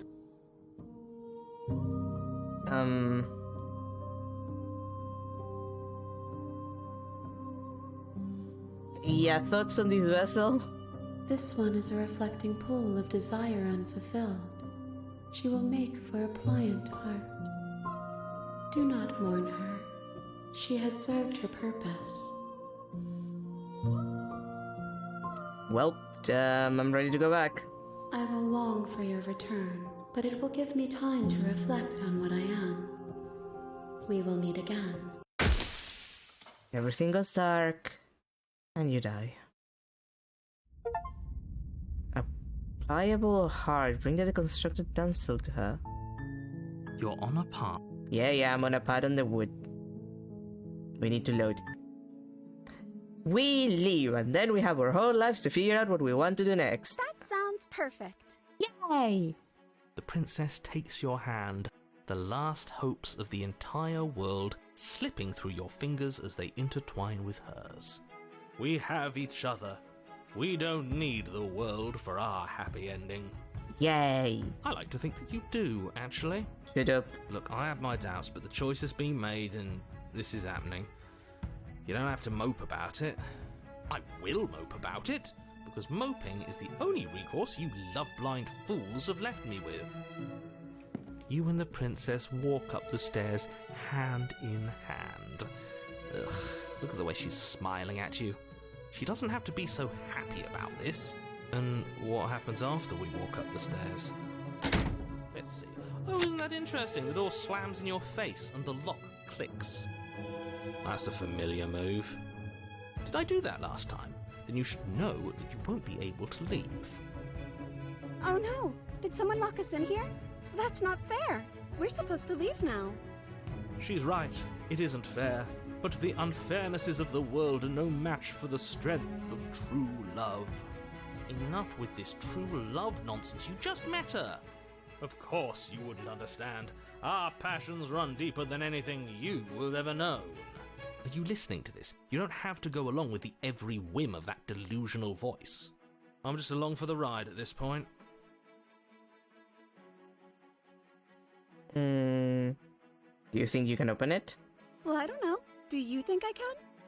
Of course she can. You believe in her, right? Nobody is leaving this basement. Wait, I thought that it gave you the option to grab the knife again. Yeah, I think you've got this. Okay, let me try. The princess tries the handle. And the lock clicks and the door creaks open. Are you kidding me? Okay. I told you she could do it. You and the princess make your way upstairs and... Oh, here it is. That's right, there's still a chance for you to do the right thing. Take the blade from the table and slay her before it's too late. Take the blade and slay the princess. This path is already worn by travel and has been seen by one of my many eyes. You cannot walk it again. Change your course. What? Wait, what? But it's a... This is a new... What? That's the way out. We're going to leave together, just like you wanted. Wait. But I haven't done that. This is a new save. Like... Wait, it doesn't count because I already did the... Really? You're gonna make me do another save? To get to the burn gray? Because you... Yes, I suppose you are going to do that, aren't you? You cross the room, opening the door to the cabin. That's bullshit. Wait. Can I just... Yeah, take me to the main menu. That's bullshit. Okay, fine. We're doing a new game just because I want to see the burn gray. That's bullshit. You're on a path. Like, I get it. But also that's bullshit. What do you mean you can't just because I gave her up? Ugh. That's bullshit. The interior... Like, I get it, but also it's bullshit. Like, no. The door to the basement. Yeah. How many times do I have... We're just gonna... move along. We're gonna speed run this. Okay. You try the door. You make your way. Save the princess. Approach the locked As the door. princess Warn Stop her. that. The blade. Ceased. Move. Okay, proceed to the cabin. Warn. Proceed to the cabin again. God forbid. The interior of the. Enter the basement. We're ignoring all this shit. The door to the basement. Rescue Her? What are you talking about? Did you forget that she's a world-ending monstrosity? And even if you wanted to unleash her onto the world, despite the complete moral disaster that would be, you'd have to get her out of those chains. Good luck with that. Don't you see how dainty her hands are? We'll be able to slip her out with ease. No, she's a prisoner here. You can't just slip her hand through the chains. If her hand could just slip out of the chains, why hasn't she done it already? Because we've yet to present her with her freedom. I'm not sure I follow. Would you rather believe me, a passionate heart guided by love and my own good nature? Or would you rather believe the devil on your shoulder who tells you what you can and cannot do? He has a point. I think I'd rather believe in facts. Ah, so you're one of those empiricists. One of us has to be. Then let me show you a brand new truth. Narrator, we courageously step forward and free our beloved from her bindings. Well, at least we got this new dialogue. No, I can't let you do that. If you Star take Fox. That sounds perfect.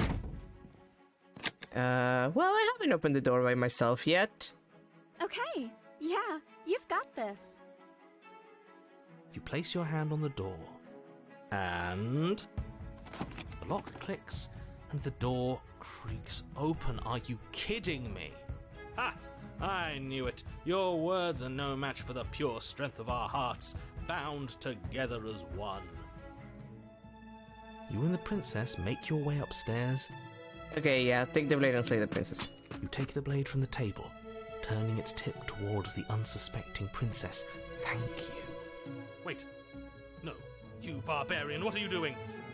But you ignore the pleas of the foolish little voice and strike. The princess's eyes grow wide with terror as the blade falls, but she does absolutely nothing to stop you. Your blade pierces her heart, and she collapses pathetically to the ground. I'm sorry, did I do something wrong? No, my love, you did nothing wrong. I'm sorry, not you. I'm going to die now. I think that's what you want. And just like that, she's dead. And the world is saved. Thank you for seeing this through. I know it must have been difficult.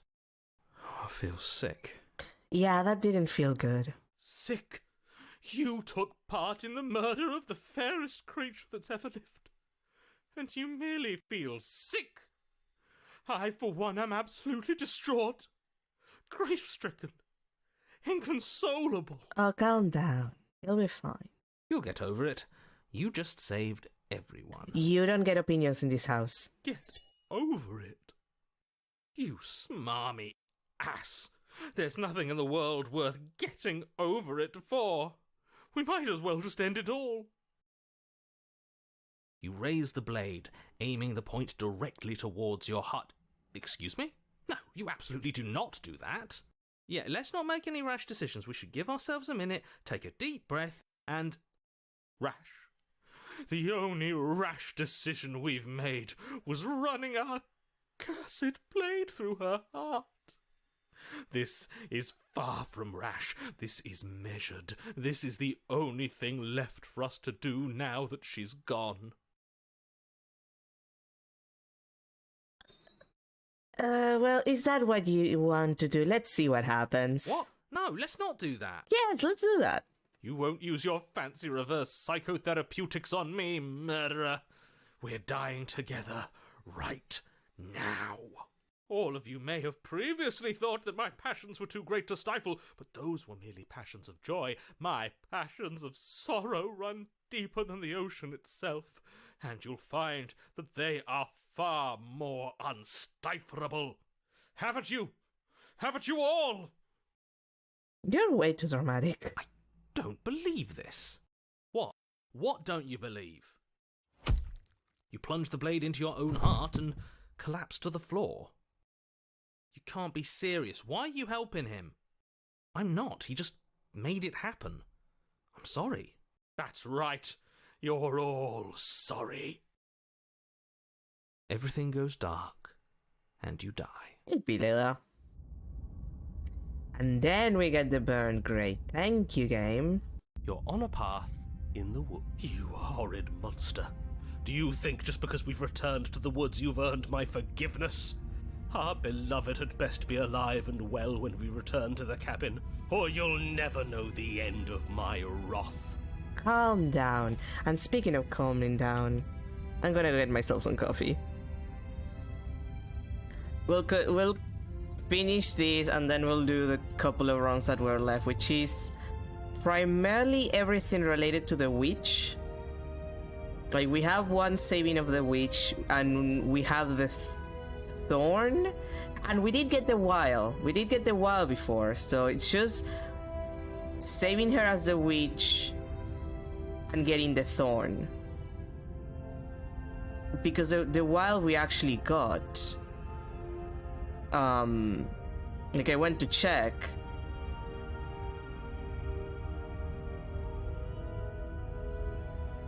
But I'm pretty sure that we got the vial. I don't remember how we got her, but it is one that we got. I think we got the wounded vial specifically.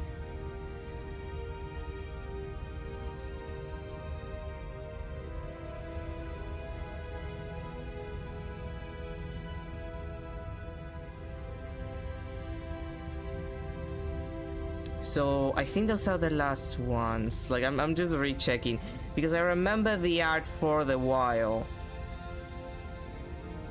So yeah, mostly we have these gray, and then from the witch we get to one extra ending and then the thorn, which is the one that we haven't seen at all. Then I'm pretty sure we did everything.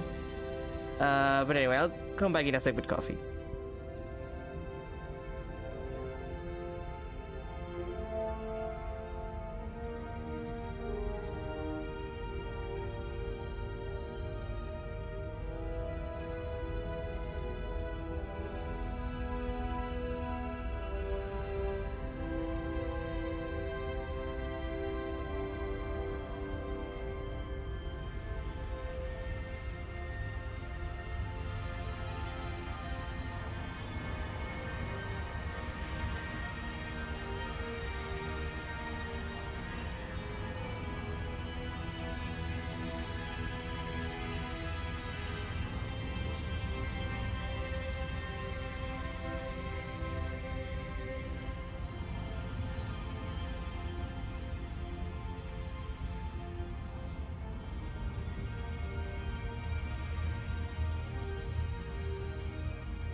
Okay, I'm back.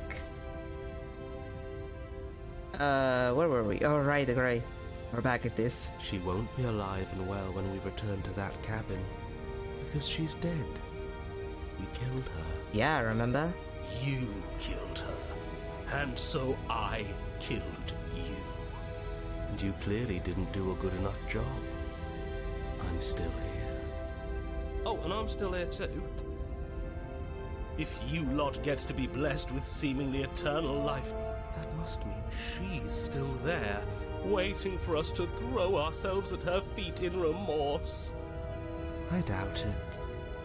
I think I'm better at killing than you are. Actually, now I'm wondering, like, how do you get the wild beyond the witch? So you've been here before. Of course you've been here before.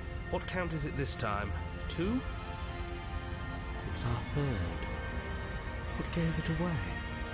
Your open discussions. I couldn't care less what he knows. Every second we stand around arguing in the woods is a second that I'm anxiously worrying about her. Take us to the cabin and take us there now. With each passing moment, our relationship may be damaged even further, though I fear the rift between us may already be permanent. And if it is permanent, then what? You'll kill us again? Oh, you just wait and see. My vengeance will echo the depths of my bereavement. Is that how that one is pronounced? Bereavement? Damn. Don't provoke him. I prefer if we didn't die again. I'm not fond of dying. I don't think anyone is. Why not? You've already done it twice. It was unpleasant. It was only unpleasant because you think it's supposed to be unpleasant. I'll make you feel what I feel if it's the last thing I do. And mark my words, you won't like it when it happens. Oh, how exciting. I'd love to see you try. Can I? Well, I'm not just going to try. I'm going to actually do it. Girls, you're both pretty, now shut up. I'm looking forward to it. Good. I am too. Can I talk now? Yes, I can. Great. Now that you're listening, let me remind you that if you're here in the woods, it means that the princess is not dead, and that her very existence currently poses a direct threat to the entire world. We haven't talked enough about how different this place is. It wasn't different last time. No one in charge, and if we slay her again, you are not going to make us kill ourselves. Is that clear? Oh, it's clear, you murderer. Though I should remind you that you're not as in charge as you seem to think you are. Well, for fuck's sake. I'm sure his outburst last time was just a fluke. I wouldn't worry about him. Besides, if he kills us again, he kills us again. It doesn't matter. He'll tire out eventually. The flame of passion always burns out in the end.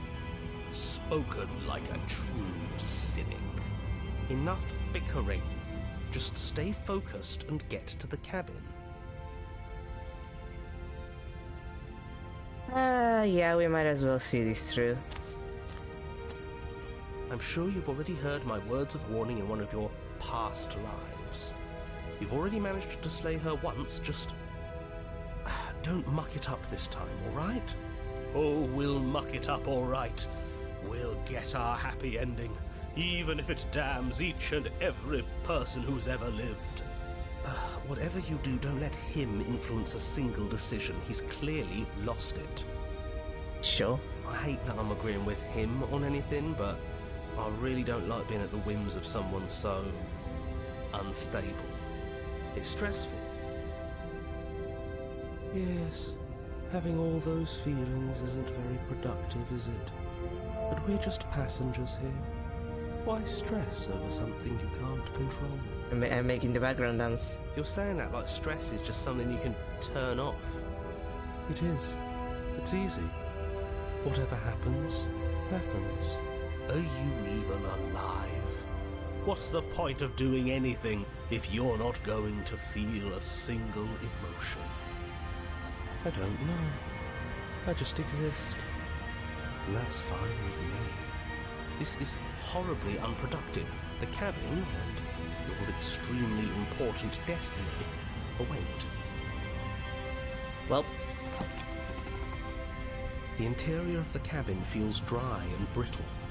Ancient dust-covered wooden beams hold up a crumbling ceiling like mummified ribs, each elegantly carved detail of the stately building preserved in an extended stasis.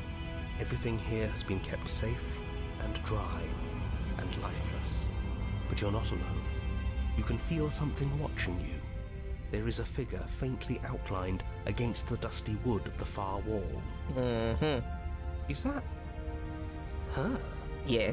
Our beloved. So she does live. She doesn't look very alive to me. Before you can make a move, the figure is gone, vanishing behind the door on the far side of the room. Almost like a ghost. The door at the end of the room, but there isn't a door. There's a mirror, that's it. The mirror? Is this some kind of joke? Did you all plan this out before dying? There is no mirror. There's the door to the basement, the table, and the pristine blade. Huh. That's strange. There's supposed to be a pristine blade. Why isn't there a pristine blade? Maybe it's gone because we've already killed her with it. Perhaps it's gone because an oh-so-deserved guilt has started to worm its way into each and every one of you. Perhaps all of you do feel just as bad as I about what we've done. Though if you felt the oppressive guilt I feel, we would have manifested that weapon directly into our heart. Damn. Like, calm down, dude.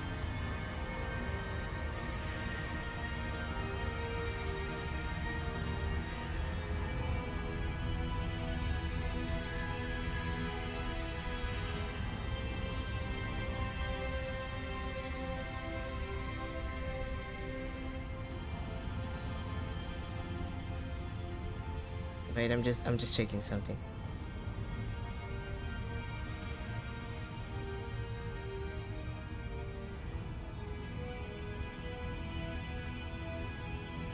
I wish it was easier to I check. suppose it doesn't matter why the blade is gone, but you're going to have to find it if you're going to do this right. So why don't you march over to that door and make your way down to the basement? Like, I'm just trying to check, like, what takes you to the wild beyond the witch. And it's like, what is it? Like, what would take you to the wild otherwise? Like the beast? Was it the beast that we did that took us to the wild? Oh yeah, it was a beast. Okay. Yeah, okay, it was a beast. I'm an idiot. Approach the mirror then. You make your way to the door at the end of the room, stopping just in front of it. You must think you're looking at that mirror you mentioned earlier, the one that doesn't exist. Just reach forward and open the door. It's so hazy. We should try and clean it off. It's time for all of you to see what we've become. You reach forward and place your hand on the door to the basement. The handle is just a little to your right, and a little down. So much for our reflection. We didn't need to see ourselves anyway. I'm much more interested in seeing other things. I see. We are too hideous for even a mirror to behold. We can only hope she might still see some good in us. Coffee. No way left to go but down. The door to the basement creaks open, revealing an antique staircase lit by weak torchlight. The air here is so stale it practically stands still, as if the very molecules of this place have been fossilized, trapped for eons until your arrival. Even the blaze of the torches can't penetrate the odorless air, as if they'd run out of fuel to burn ages ago, their light still flickering more out of habit than from adhering to a physical reality. Freaky. A wispy figure watches you from the bottom of the stairs, face veiled in shadow. There she is again. My love. She's just an old memory. Your eyes lock for a brief moment, then she vanishes around the corner. I'm sorry about last time. Are we good? Do we have a lot to talk about? Is anyone there? I don't have a weapon. There wasn't anything upstairs for me when I got here. You just tell her you're unarmed. Not that it matters, you receive no response. Do you think she's upset with us? Don't like being here unarmed after what happened last time. I feel so exposed. It's gonna be fine. Of course she's livid, and with good reason. You aren't helping. Are you scared of a little ghost? What's she going to do? Look at us until we feel bad? She can look all she wants. It won't do anything. Proceed down the stair. As you descend the final step, the form of the princess comes into view. The skeletal body lying in a heap on the floor, her wrist still bound to the wall by a heavy chain. This cell is a dark and isolated place, with not so much as a window to allow starlight to penetrate the gloom. We're fucked. I don't think this is gonna have any better resolution than the drowned grey. See? She's dead. No! What foul trickery is this? How can this be? We just saw her alive and well a moment ago, floating away transparently. Where they put that line? Whatever we saw was a ghost. Thought we were all on the same page. Do try to keep up. Your thoughts are interrupted by the sound of a slamming door and a clicking lock. Well, we're mega fucked. You turn to see the shade of the princess staring down at you from the top of the stairs, clutching a brightly burning torch. Let me that's guess. Where the blade is. It's already in her heart. Yeah. And yet she isn't dead. Yeah. Let me guess. We're gonna get burned. I mean, you are called the Burn Grey, so I would assume she is dead. Have you never heard of a ghost before? Oh, for the love of... Can we not waste time arguing over the semantics of what is and isn't dead? She is clearly conscious. She clearly just slammed the door on you, and she clearly has a weapon. Your pristine blade sticking out of her chest. This is extremely bad. Catastrophic, even. I kind of like that Drown is just completely in black, like she's in mourning. And Burnt, which is the one that we actually go out of our way to save, and who's supposedly in love with us, it almost looks like she's in a wedding dress. Yeah, dead or not, what are we supposed to do about her? Slaying or destroying, if we want to be a little more death neutral, seems off the table. We make amends. She obviously still holds us in her heart. She's bearing a torch for us and everything. But she hasn't said anything. Are you sure she can talk like this? You came back. I missed you. That angelic voice. I missed you too, my beloved. You sure snapped back to your old self quick. Yes, seeing her dazzling countenance again has reignited the warmth in my heart. I have found it in me to forgive the sins this body has committed. We can have our perfect romance after all. Smitten? Don't make me put you out of your misery. I remember what happened when you decided to have your perfect romance and it wasn't good. This is a bad place. We're supposed to be together, but it keeps making us hurt each other. The torch falls from the princess's hand and bounces down the stairs. It'll be so much better when it's gone. The skeletal wood of the basement, perfectly dry after uncountable years of desiccation, immediately catches fire. Well, she's trying to kill us. I mean, not technically. She seems to want to destroy the cabin in and of itself. We just happen to be inside of the cabin. A misplaced escalation of her passions, but clearly she still cares for us. I say we burn with her. I don't think we have any other options, my dude. Why did you close the door? Because I want to be with you. I don't want you to leave. See? Everything's fine. She wants to be with us. Yeah, in a bad way. She just has a unique way of expressing things. The fire grows quickly, devouring the basement, dancing up the walls and painting every surface with strokes of flame. You're choked by smoke, and the air around you grows uncomfortably warm. You've never burned to death before. I wonder how it's going to feel. Bad! I bet it'll feel really, really bad. Yes, it will be terrible, so you'd better come up with something to do and fast. Your personal safety is far from the only thing she's threatening right now. I think a bit of fiery passion is good for the world. You're just trying to spoil her fun. I'm not spoiling anything. I'm trying to prevent oblivion. I'm going to burn. What's wrong with you? I don't want this. Please, I'm begging you. I'll do anything. Just don't let me burn. Rush for the blade. As you rush up the stairs towards the princess, the entire cabin erupts into a raging inferno. You push through the flames, trying to ignore the choking hot air filling your lungs. You manage to reach her, your hand wrapping around the hilt of the blade. But the metal is already blistering hot. Your hand sizzles as it melts on contact. You can't so much as pull away, your nerves seizing up as they're fried, the bones of your hand fusing in place around the weapon. The princess, smiling warmly as her skin bubbles away, places her hand on yours and clutches it to her chest.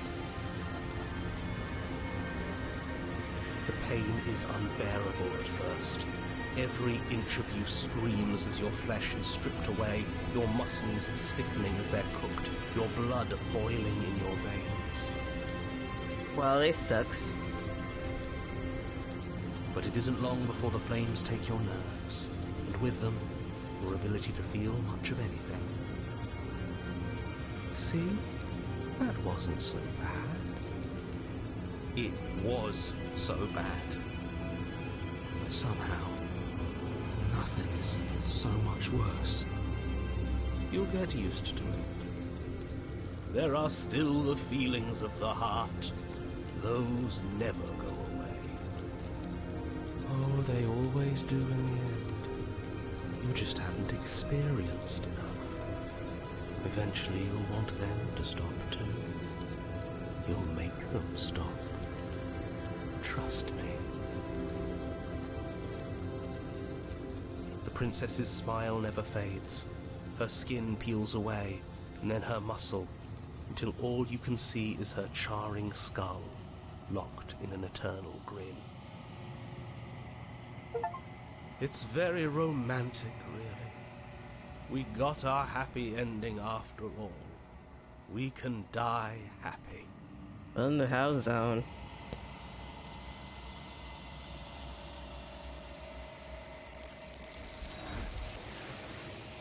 Well, that was freaky.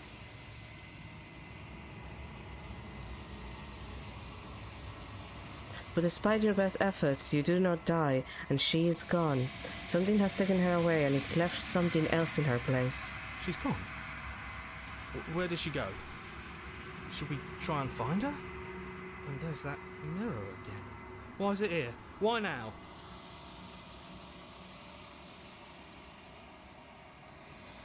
I think I'm supposed to look at the mirror. There's something dreadful about it. I don't think you should. It's gonna be fine. Yes. I fear that we won't like what we'll see.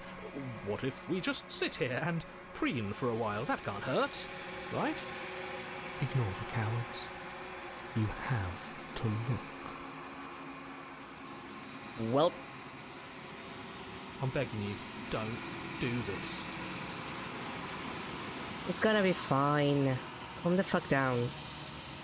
You approach the mirror. Silence as you reach forward, the gun, but the mirror remains. It's time for you to see what's in it. It's you. You're alone in a place that is empty. It is quiet here. I did, princess. You're so burnt. Something finds me in the long quiet and brings me the gift of a fragile vessel. Yeah, tell me about this vessel, please. Yes, nerves and fibers to feel the worlds beyond, perspectives to make my own. This one is passion betrayed, but even in the end, her love never faded. She will make for a bright heart. Do not mourn her, for she has finally found her light. Aww. That's kind of sweet. Anyway, what happens now? Nothing, as we are, but I know that there are worlds beyond us, and that we are meant to reach them. There is no exit, but this vessel is a creature of perception. She can make you forget, if only you believe her to be able to. Bring me more perspectives, so that I may be whole, and perhaps then we will know our freedom. Okay, make me forget. We're gonna go to the other route where I have the witch anyway. She asks that I tell you to remember her. You won't. You say that, but I am gonna remember. Everything goes dark, and you die. Bring the burn grade to her. You're on a path. Yeah, in the woods, whatever. Back to the cabin for the witch. Now, what are the two things for the witch? That is not the wild, we did the wild. There's two different paths for the thorn.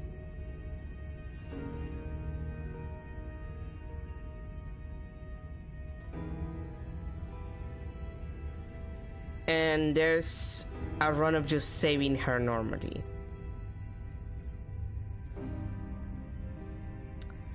So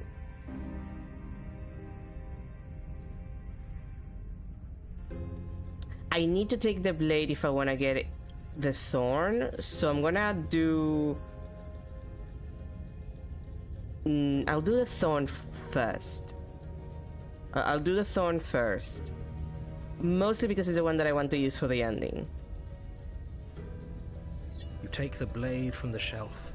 It would be difficult to slay the princess and save the world without a weapon. Yeah, you need the blade. If you want to get the thorn, you need to get the blade no matter what. That's the only option. Well, if we're grabbing a weapon, we should probably keep it hidden behind our backs. She doesn't have to know we have it. That's not actually a bad idea.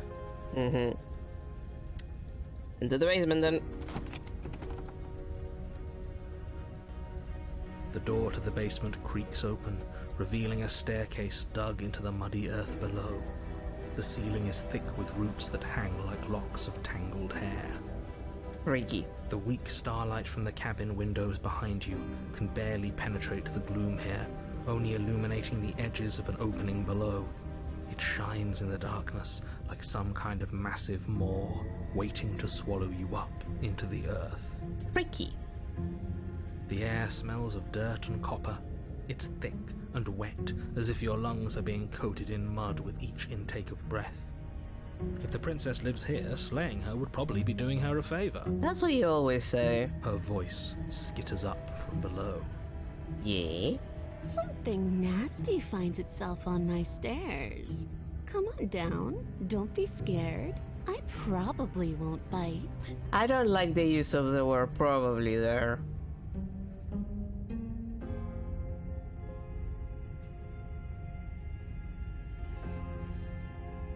Hello? I recognize that voice as easily as I recognized your nervous little footsteps coming up the path.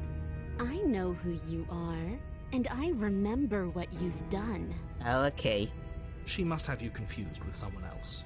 I don't think that's possible, my dude. She seems friendly enough. Maybe we can talk our way out of this whole situation. That's the spirit. You can't. Unless you slay her right away, she's going to break free and end the world. There's no reasoning with what she is. Look, I'm just throwing ideas out there. I like to think out loud. I'm the kind of guy who likes a discussion. Don't we want to hear what everyone has to say before making any big decisions? Do you want to hear what everyone has to say? Or do you just want to hear yourself talk? You need to stop lingering. Your task is to slay the princess, not endlessly debate about what to do with the princess. Okay, but my task is gonna be to seduce the princess, which is none of the above. Fine, fine. You're the boss.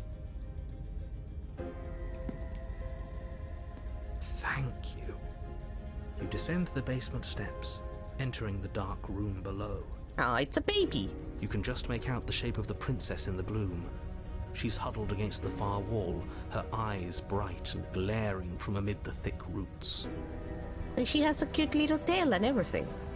And there you are, one hand tucked away behind your back, gripping that sharp, sharp blade, no doubt. Ah, she even has like a catty smile. She's just like a little cat girl. That's no fair. How would she know that? Oh, she has a cute little cat face. You're so cute.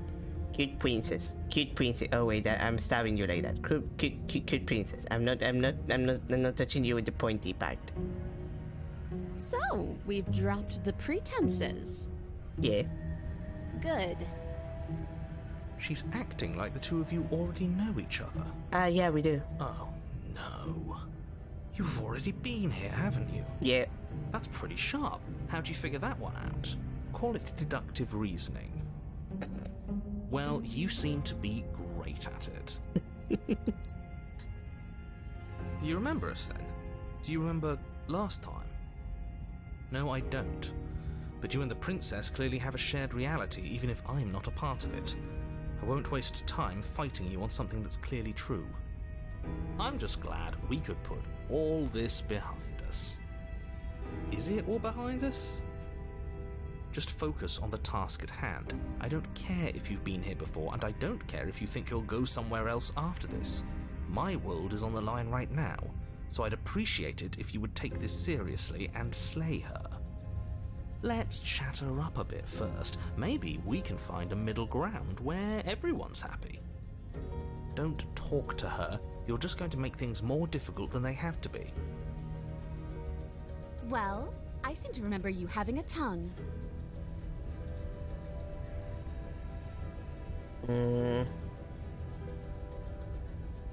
Let's see. Sorry about last time. Look, I made a mistake. We all make mistakes. I'm sure you've made mistakes. Don't worry, the blade isn't for you, or not for killing you. We got to get you out somehow, right? I get the sense that you're not happy with me. You don't say. You scare me, okay? When you start annoying your arm off, it scared me, so I stab you. Things got out of hand. We both died last time. Can't bygones be bygones? Look, I know, things got messy last time, but I think there's something bigger than both of us at work. We should team up. Why do I have the nagging feeling you're going to stab me in the back if I help you out of here? I don't want to hurt you, but clearly there's some broken trust. Take this as a gesture of my goodwill. I don't trust you, not enough to free you, and definitely not enough to get close to you. I'm leaving, bye. I like to be straightforward with my intentions. I didn't care for how you treated me last time, and I think you might be a danger to the world. I'm going to attack you now. No, give the blade. You can't be serious. No. Like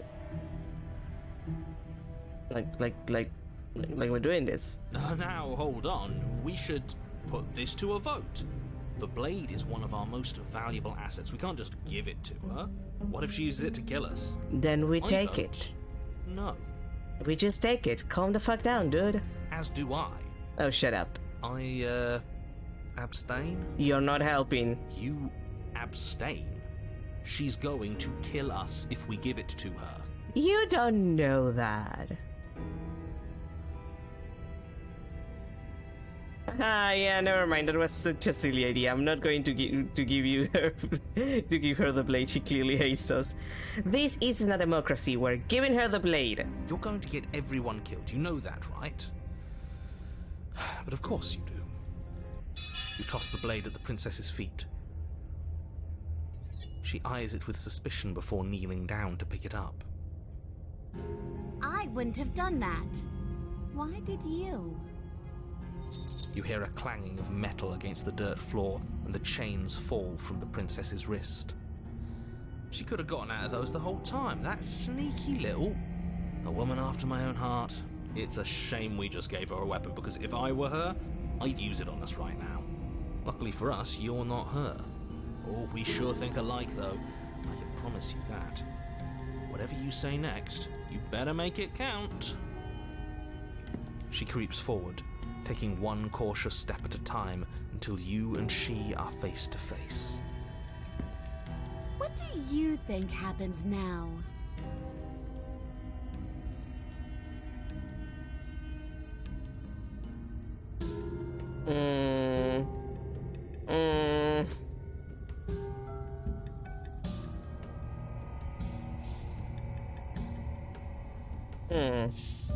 This is up to you. It's why I gave you the blade. I chose last time and I regret it, so now it's your time to choose. We both scared and we're both hurting. If one of us doesn't make a change, we'll probably kill each other forever. Do you want that? I don't. We can be better than this. You're beautiful. I want to actually save you, and this feels like the only way to do it. If you're like someone I know, you're probably going to kill me. I mean,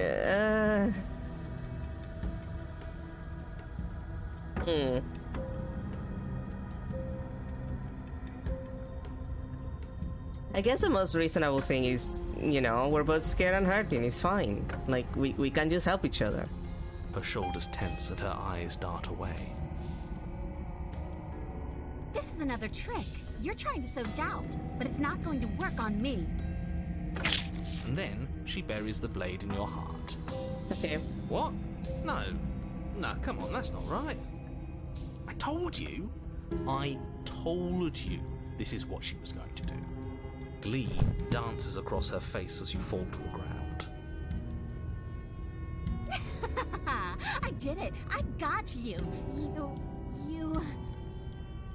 The princess seems to tremble, her smile fading quickly, replaced with concern. Her nervous eyes brim with tears. Why? Why did you let me do this? But you don't have the strength to respond, nor do you have the time. Everything goes dark, and you die. Yay! That's Life Gambit. You're on a path in the woods. I can't believe she actually stabbed us. Oh, you know, it happens. I told you not to give her the blade. I told you it would come around to bite us. I voted against it. Yeah, and I didn't give a shit. What's your point? Yeah, we know. You already got your I told you so's in while we were bleeding out. I just wanted to make sure that everyone here knows that I was and am on the right side of that argument. Yeah, whatever. What's this, Ethan? I know that he's the one coming here. Oh, you're far from being on the right side of anything. You're fixated on the past, whereas what you should be is fixated on the future. Why did you say that in such a sexual way? What do you mean with the future like that? If it is about us getting laid, I'm into it, but we need to talk about it first. Oh, a visionary. I like it. Tell me more. Gladly, my dear fellow. By cruelly turning on the princess in her moment of vulnerability, we made ourselves an enemy. But by mastering our fear and insecurity and handing over our power, we've begun a journey to something so much deeper.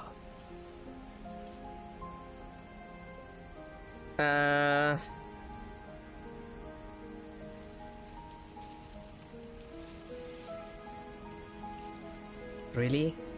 I like journeys. Travelling is a bit of a passion of mine. It makes me so relatable. Now, where are we off to? Well, if we're lucky, it's a journey to love. Well, let's hope that we can kiss her, because I know that that's something you can do, and you get an achievement for it.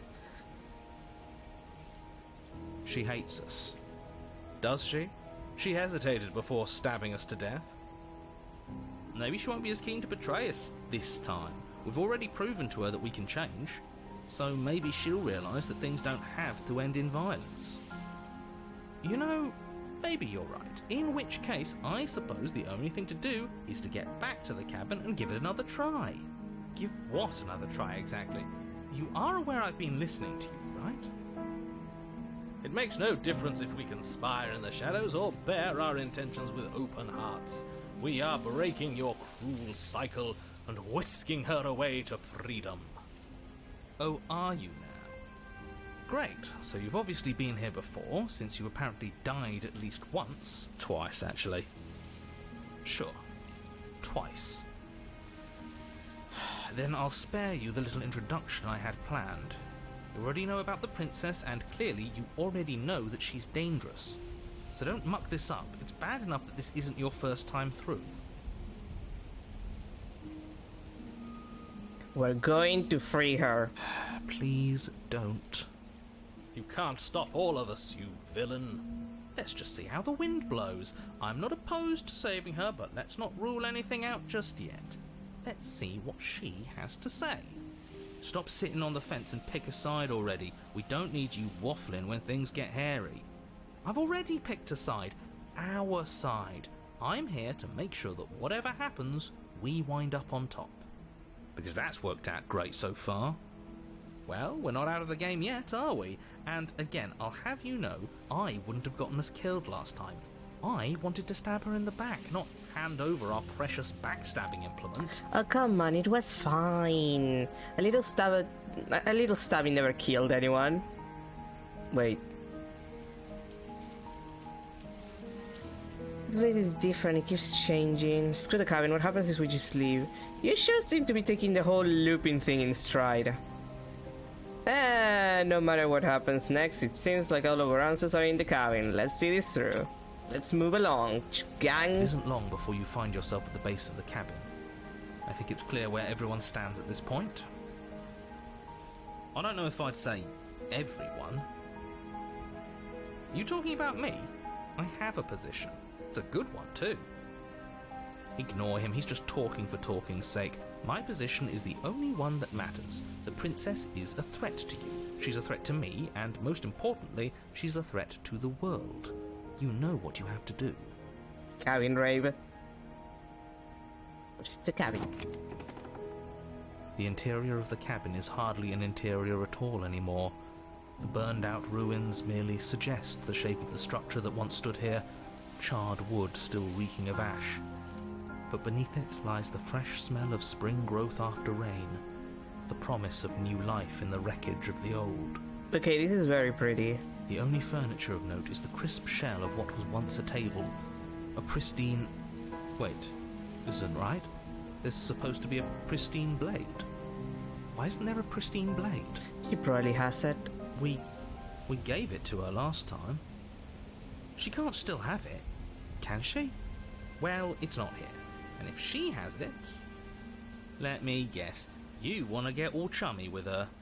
Look, as far as I see it, if it's between him and her, I say we side with the one who has the weapon. It's just the smart thing to do. He is being reasonable about that. I wouldn't be so hasty. I'm sure the blade will turn up somewhere. She can't have it.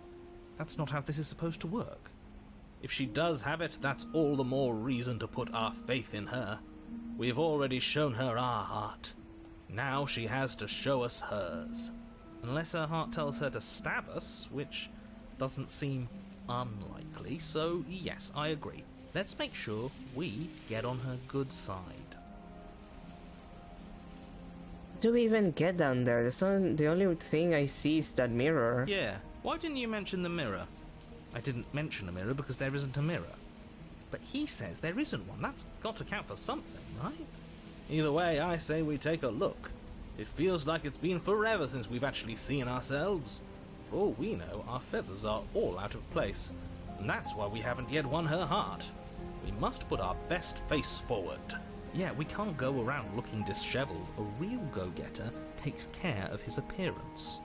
So, is the door to the basement behind the mirror? I promise you there isn't a mirror, and there isn't a door to the basement. The entrance is more of a burned-out frame than anything else, and it's right there on the far side of the room. Do you really not see it?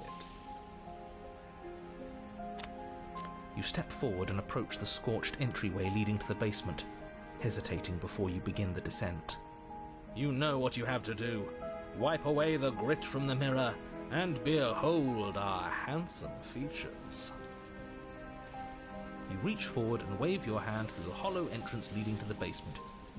You really thought there was a mirror there, didn't you? That can't be good. As if things weren't unpredictable enough. Alas, our fine features remain unseen. We'll just have to trust that she'll find us beautiful as we are. I mean, she finds us beautiful being a giant bird thing. I think we're gonna be fine. Well, seems like the only way to go is forward, isn't it?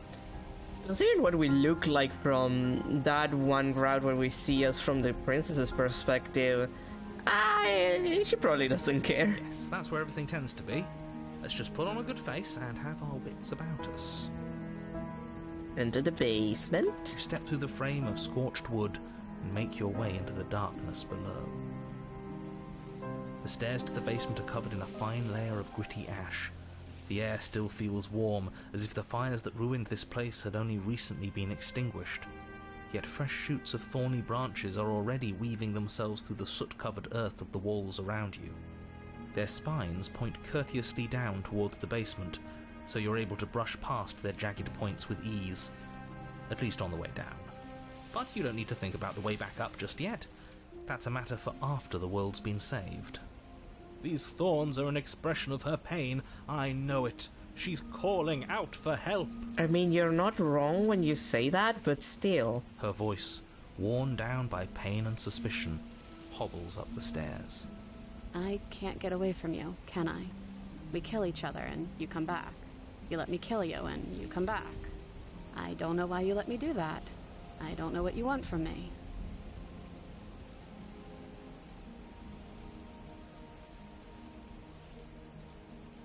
I want you to figure out a way out of here for good. I don't know what I want. I never really chose to come here. I want to free you, I mean it. I just want to talk. Really talk.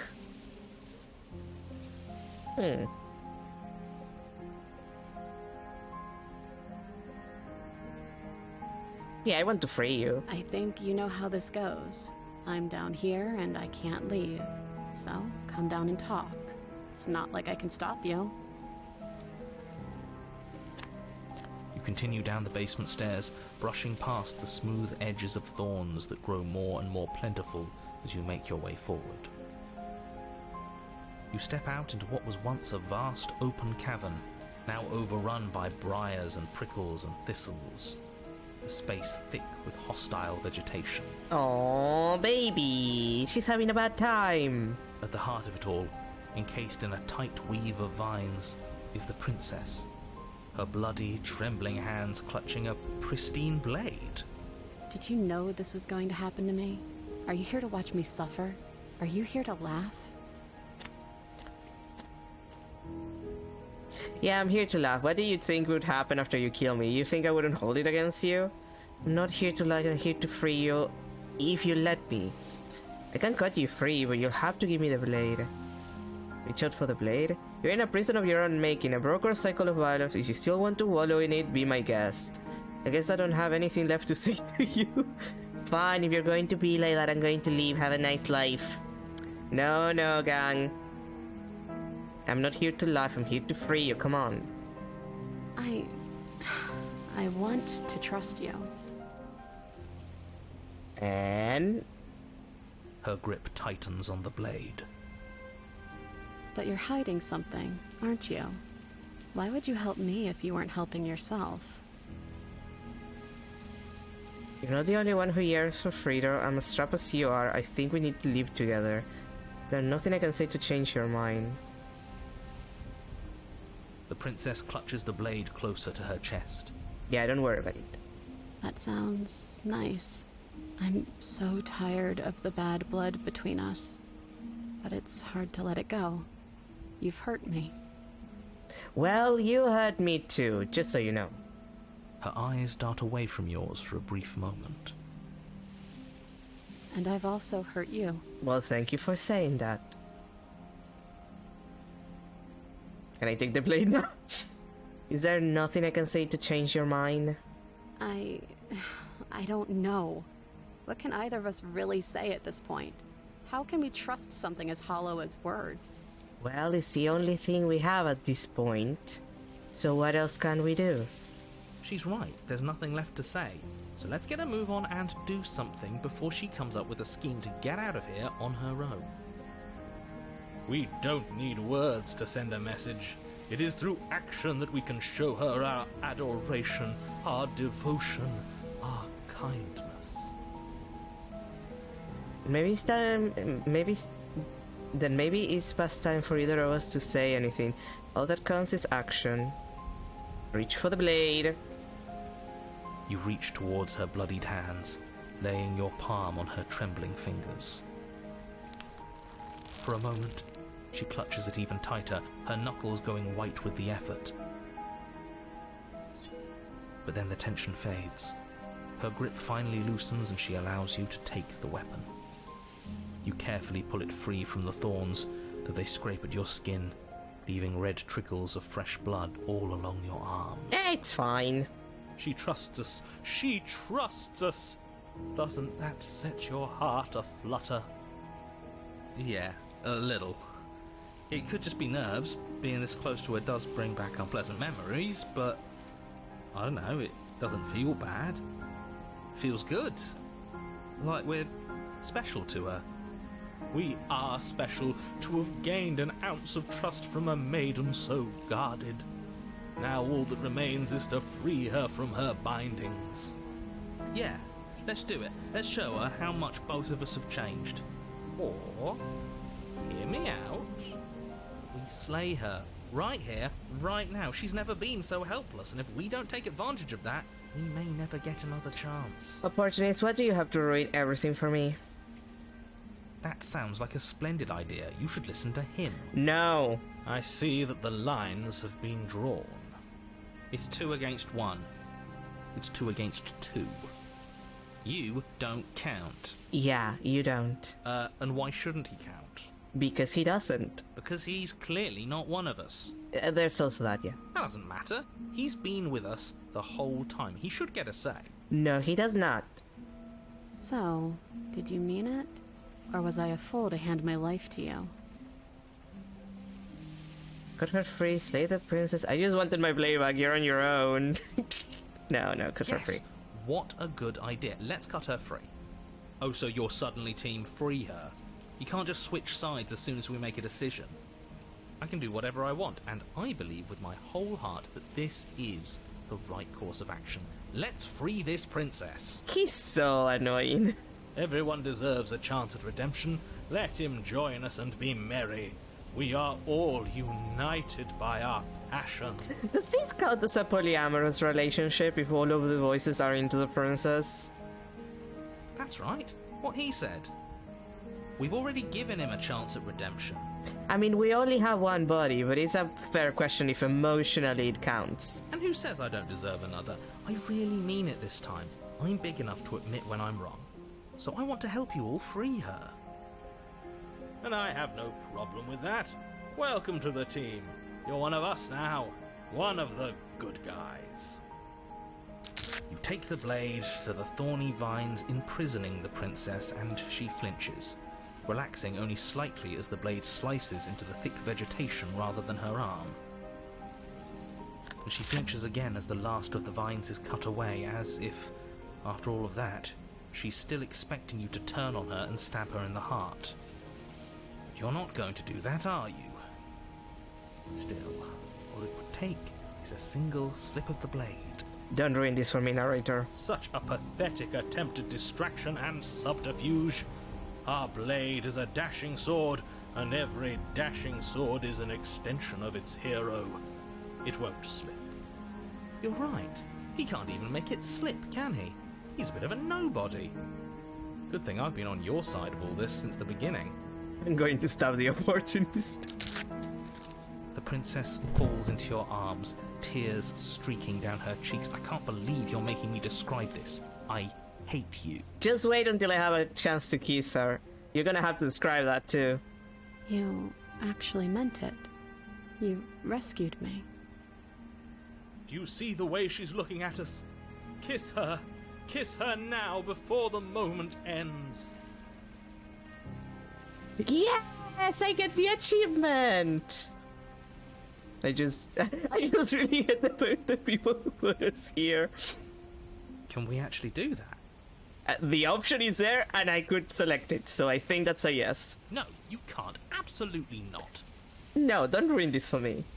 You know as well as I do that we can. We're going to get that kiss. I've been waiting for this shit. And we wouldn't want to throw away a chance for a special moment, now would we?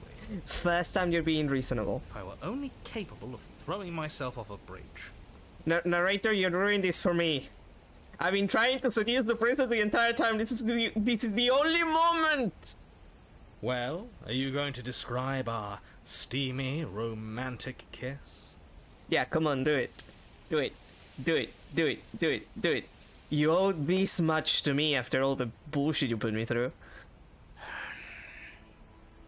You lean in and you kiss her. Yay! And she reciprocates enthusiastically. You kiss. It's done. Are you happy now? No, you could have put a little bit more effort into it. Come on now, this is the big moment. You can do better than that. Ugh, fine. You and the princess lock eyes and stare deep into each other's souls with all the roaring emotion that comes from letting what once was hatred turn into pure, unbridled passion. That sounds better. Are you making fun of us? Yes, he is. And then each of you close your eyes and kiss. Words can describe neither the nuclear fire nor the oceanic depth of your connection. Thanks. Please. I think he actually likes romance. I mean, his attitude when we did the happily ever after route would imply as much. If history itself were not about to end, historians would document this moment for the rest of time. Musicians would write era-defining ballads, and great artists would expend entire lifetimes trying to merely capture the spark you hold right now. Thanks to you, a second version of Wonderworld would exist. It would be only slightly better than the original. He's making fun of us. Yes, he is. It doesn't matter either way, because this is good stuff. We did get a kiss, and that's all that fucking matters. I'm aware of my skills. But unfortunately for you, the moment doesn't last forever. You open your eyes, the princess smiles gently up at you. Time for you to damn the whole world to oblivion, I suppose. I got my kiss and my achievement. I don't fucking care. The world can burn for all I care. Which is none. I don't care. That was nice. Thanks. I don't know how I kiss with my kind of mouth. I would assume that I have a beak because I'm a bird. So I don't know how that works. But, actually, from the point of view of the princess, we do have teeth. It looks kind of like the mouth of a dog, or like maybe a canine. It kind of has the shape of like a borsoi or something.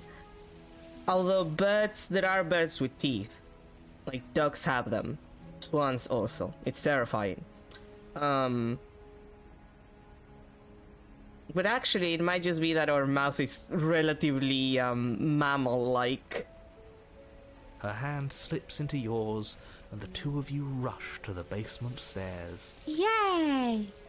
Shameful, really, that the same thorns that so graciously allowed you downstairs are now blocking your only way out. Well, we still have the blade.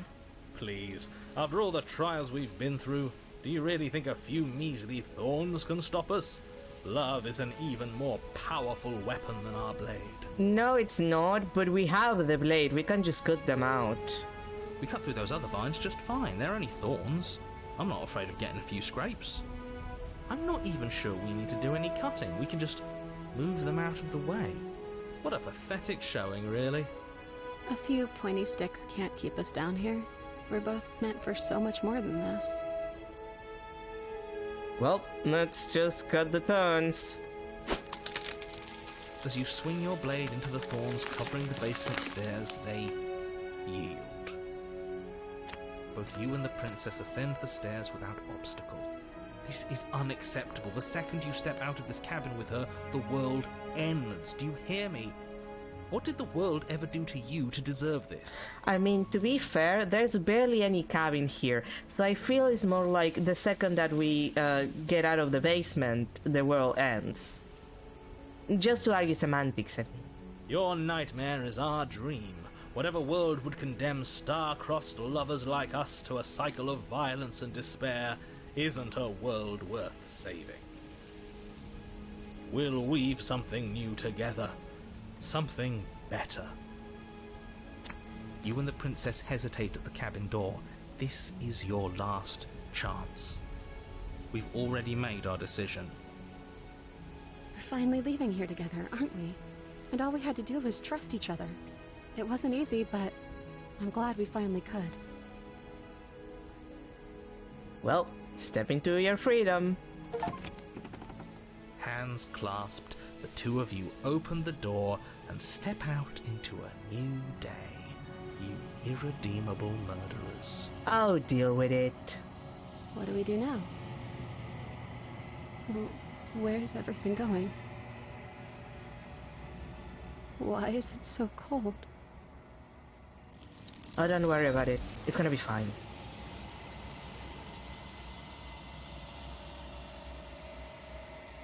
Sort of. You don't get the chance to respond, nor will you ever. It's time to leave. Memory returns. She's gone. Where did she go? Should we try and find her? And there's that mirror again. Why is it here? Why now? It's going to be okay. But it feels so bad. Like looking into it right now is going to be the end of everything. I mean, it's gonna be, but don't worry about it. Yes. I fear that we won't like what we'll see. What if we just sit here and preen for a while? That can't hurt, right? If they think it's bad, I'm with them.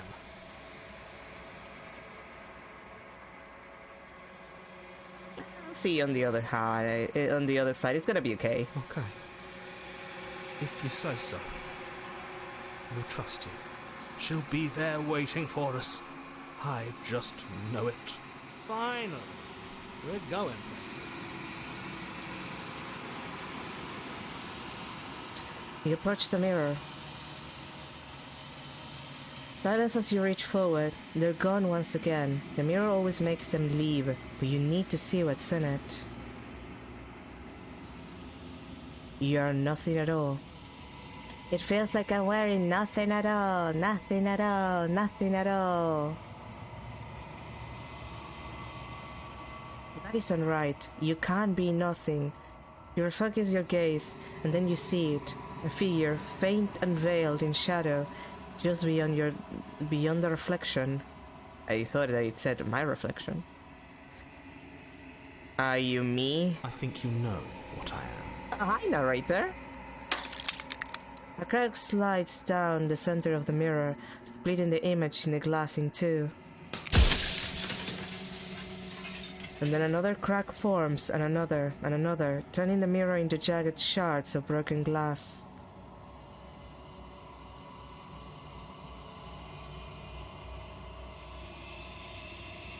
Well then. So you're the narrator. I was wondering if I ever get to see you. What are you? Are you something like me? If you're not me, then what are you? I have so many questions for you. Does it hurt when pieces of you break off like that? I'm sorry, I don't want to destroy you. Will it help if I look away or stop asking questions? Every time I ask you something, it's like a piece of you breaks. Are you a part of me, or are you something else? You're the one who wanted me to slay the princess. Why? I've met you many times. Have you been the same you all along? I wasn't supposed to see all this, was I? What is this place? Where are we? Okay, I probably should make a save here. Yeah, I was wondering if I ever get to see you. The narrator. Yes. I suppose that's my job, isn't it? You needed help after all. An objective voice to guide your blade. But you were never supposed to see me. I wonder how many worlds you've damned to extinction to fall this far. A lot.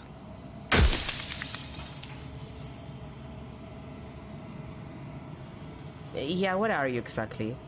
Are you something like me? Oh, I'm nothing like you. I am an echo, likely one of many. Somebody made you after all, and I'm what's left of him. Not that I'm the only one who can make that claim. I'm sure you've met many others like me. In one of my lives you doubted yourself. You thought that all of this was wrong. Others like you, you've said something like that before. Has every narrator really been different? Yeah, you did doubt yourself for a second during the happily ever after ending. Oh, did I? That means nothing in the grand scheme of things. This construct you're in contains every possible world at once. The fact that you managed to find one reality among trillions where I was delusional proves nothing. Does it hurt when pieces of you break off like that? It doesn't hurt. I don't feel pain. Not physically.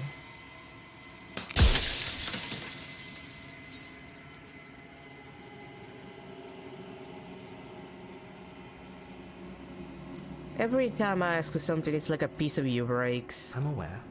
And if I were you, I'd be more precious about your time.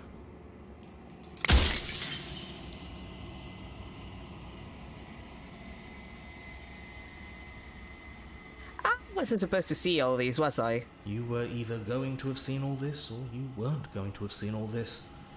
This is worse, but you still have an opportunity to save the world. You can still slay her.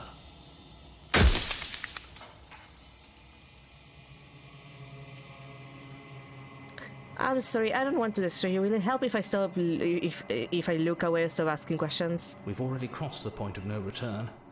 There's no saving me now. Not that there's ever been much of me to save.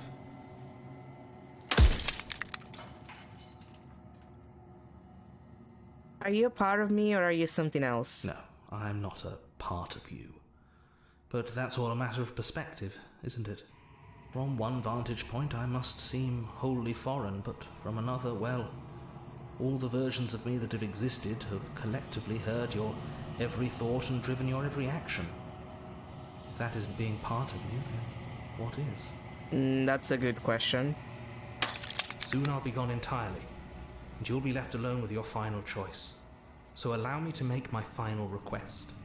The princess contains death itself within her, but I wove you into being with all the power you need to destroy her forever. Do it. Slay her, and rid the world of death and suffering. Okay, but death is just part of the natural order of things. You can't just, destroy death. Suffering, I understand. If you don't want to make people suffer, that's one thing. Death is an inevitability. You can't just stop death. That seems bad. That's bad.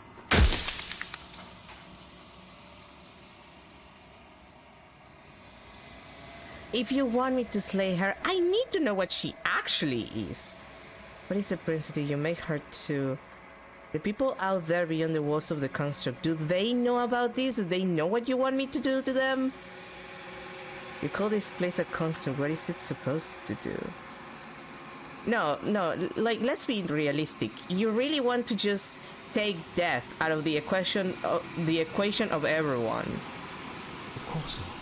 The only way this construct could function was if nobody knew what it was doing. But the bones of the universe are old. It's on the cusp of its dying breath, and the people out there are consumed with thoughts of oblivion. Well, yeah, understandable. When the patterns are wiped from the sand, when the board is reset, who will remember them? All I've done is give them a chance to live outside of the shadow of the end. Death of the author, run out of questions. I think you're out of time. I'm not going to slay her, and I want you to know that before you die for good. Rest easy, I'm going to destroy her. Lie! Rest easy, I'm going to destroy her. I haven't decided what I'm going to do yet. I still have to see what she thinks about all this.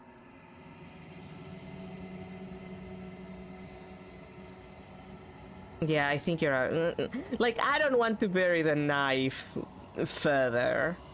I feel like this would be burying the knife a little too far deep if I actually just tell him that I'm just not going to kill him. Because I don't see a reason. I understand conceptually, oh yeah, you want to stop death from happening. cool. You're basically going to make things worse. Like, yeah, people don't suffer. That's fine. If people don't die, like, you can't just stop death for every living creature. That sucks. Like, that sucks ass, conceptually. I think you're out of time. So I am. It's like I said, I'm just an echo. And echoes always fade away. You know what you have to do.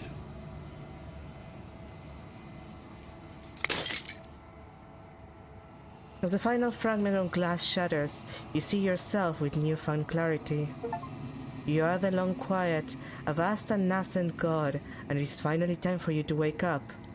All of this is you. Proceed to the cabin one last time.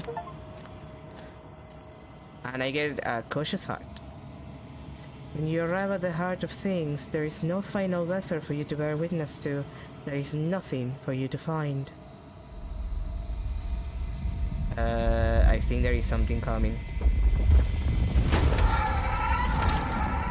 That's a little dramatic.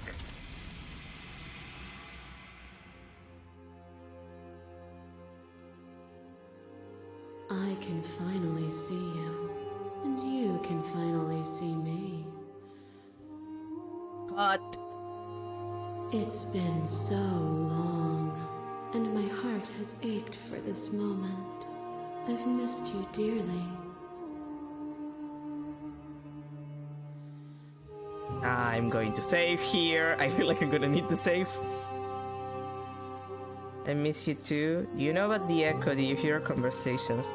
I'm a little quiet, but I don't really know what that means. Yeah, I miss you too. She unfurls an endless cascade of smiles in response, and then patiently waits for you to continue. Do you know the echo? Like, do you know about him? Every word you spoke found its way to me. I know him. I'm the long quiet, but I don't really know what that means. Names are their attempts to capture that which cannot be captured. They call me the shifting mound, a pale imitation of what I actually am. So, what happens now? Ever the passive player, always reacting and never acting. But it's woven into your nature, isn't it? When the echo spun us from one into two, he gave you a choice and me a role to play. I am not death, but I contain it in my multitudes. So, will you attempt to destroy me and bring about a world devoid of death and the possibility of meaning? Or will you open the final doors to our liberation? There's so many stories we've left unfinished. Can't we really just leave? And you have a say in all of this? Why is this all falling on me? Let's talk this through. I still have so many questions and I need answers before we can make a choice. If I let you out, an entire world ends for good. I can't do that. If you were always going to become this, then what was the point of me doing anything? Did it even matter what Rosa walked if all of them would have led to this moment? There has to be another way. This can't just come down to me either destroying you or letting you out. I won't do it.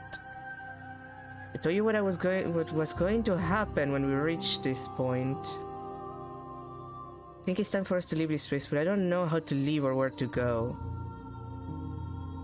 Just in case, I'm gonna save also again. Yeah, I don't know. I don't like how this feels. If you're saying that, it's because you don't yet understand. But we cannot use words alone to grasp at things that words cannot express. And you cannot rationalize with logic that which defies it. Violence and passion are dances that both of us know well. If this is what it takes to enlighten you, then so be it. Oh. A thought is a vine, and some thoughts nurture thorns that bleed the soul, and endless growth that blots your vision and strangles your trust. I was not expecting that. When I succumbed to myself, you patiently stood by me and cut the thistles that rooted in my skin, Your compassion is what freed us both. But compassion is a thing that must be nurtured. And you cannot nurture that which cannot change.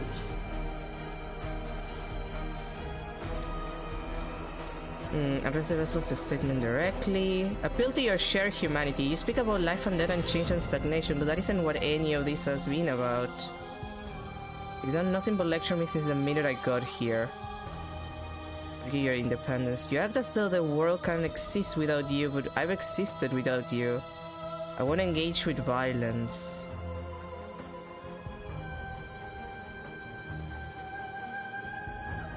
I mean, yeah, I feel like this is an appeal, like, this isn't exactly what it's been about. Like, I'm not denying that you have a point. You cannot nurture that cannot change. Nurture exists to change something inherently. But I do feel like this is a little bullshitty. Oh, is it not? Perhaps you can enlighten me. This torrent of blades cut you from boundless angles. You are a body. You are gory ribbons. You are a body again. And you feel all of it.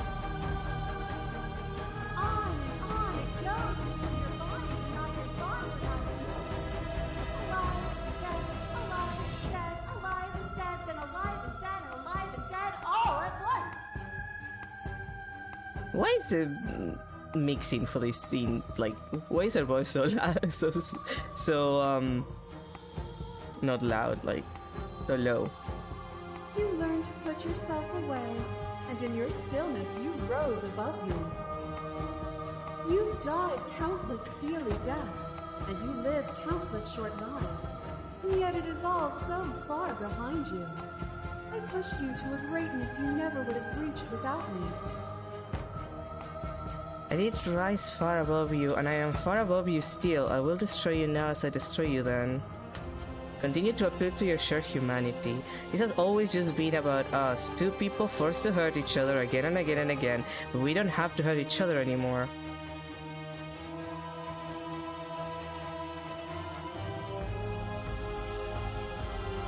I get it, there's no need for us to keep fighting. I'll live with you. I just don't know how. No. This is an appeal to humanity situation. You feel into your emotion of pain and suffering.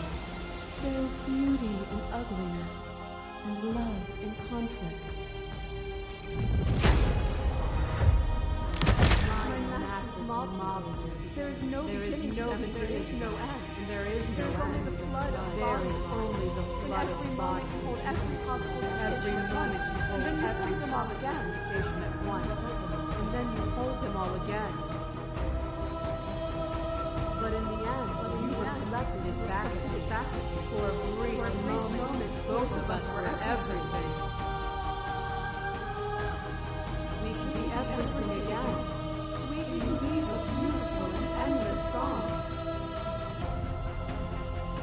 So every version of you across every reality, and not every reality had you drawing breath. Even I went on, the world doesn't need you. Oh, come on, don't be rude. There can be love and conflict and beauty and ugliness between us without bringing the whole of reality into the picture. Yeah, I mean, here's the deal. I still think that there's nothing inherently wrong with living. I just think that we should live and maybe be less shitty about how we perform the death and destruction part of the equation. We are the whole of reality. A picture of a life, and a picture of a life, and a picture of a life. How deep must repetition still our movements, until even the air we breathe is stale? You doused the flames of false devotion, and in my despair, you lifted my chair, and the two of us danced beneath the stars. But the stars can't be seen unless the flames go out, and the walls come crashing down. Can you not do for all things what you did for us? We're not the whole of reality. Why won't you see me the way I still see you? Why won't you see me for what I am?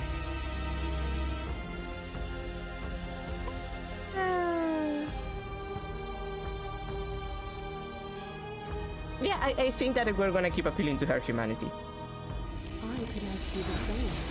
There is only room for one of us to be blind here, and I know it to be you. We are each other's mirrors, and are we not divine? To question everything is to deny the truth in front of you. By believing in your suffering, you make your suffering real. By believing in your limitations, you placed a shackle on your neck. Bound for eternity, you saw the need for impermanence, and it was through that need that you carved our freedom. Without impermanence, the suffering of living things is infinite. Would you strip my gifts away and leave everyone to suffer in the dark? I'm not saying that.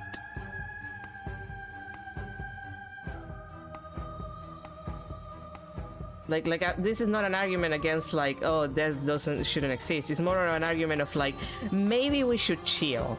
You know how in most religions a god doesn't go out of their way to fuck things around? Not like the Greeks. The Greeks love doing that. And the Romans. But the Christian god. That god. Yahweh. Yahweh usually doesn't do much. Well, outside of the Old Testament, to be fair. But these days, if Yahweh is real, he's not doing a lot of things, good old Yahweh. He's just spending time by himself, you know? We could just do that. Nothing is saying that we don't stop death. No one is saying that. We're not saying that we need to stop death or whatever. We just have to take a less on hands approach about it. I feel like that's fair. Maybe if humanity has to suffer, it should be the purveyor of its own suffering. You know what I mean? No one is stopping death from happening, but maybe humanity should be able to just do it by itself without us intervening all the time. Why would I stoop to your level when I'm offering you ascension to mine? It's so peaceful here. Beautiful, eternal, but ever-changing. It's a clash between you abates. The princess withdraws, trembling. You are unmovable. Is it by the design of our conflict that I cannot win? Or are you just that fervent in how you cling to delusion? Nothing is immutable. Everything that is exists only in relation to everything it isn't. There is no constant. There is no center. Open your eyes and accept what we are. We can leave this prison together. It's easy to believe in things you believe in when you get to sit above it all. What do you think happens if we leave here? I never wanted to hurt you. How do we leave? Can let that happen? Your cruelty and system cannot let you exist.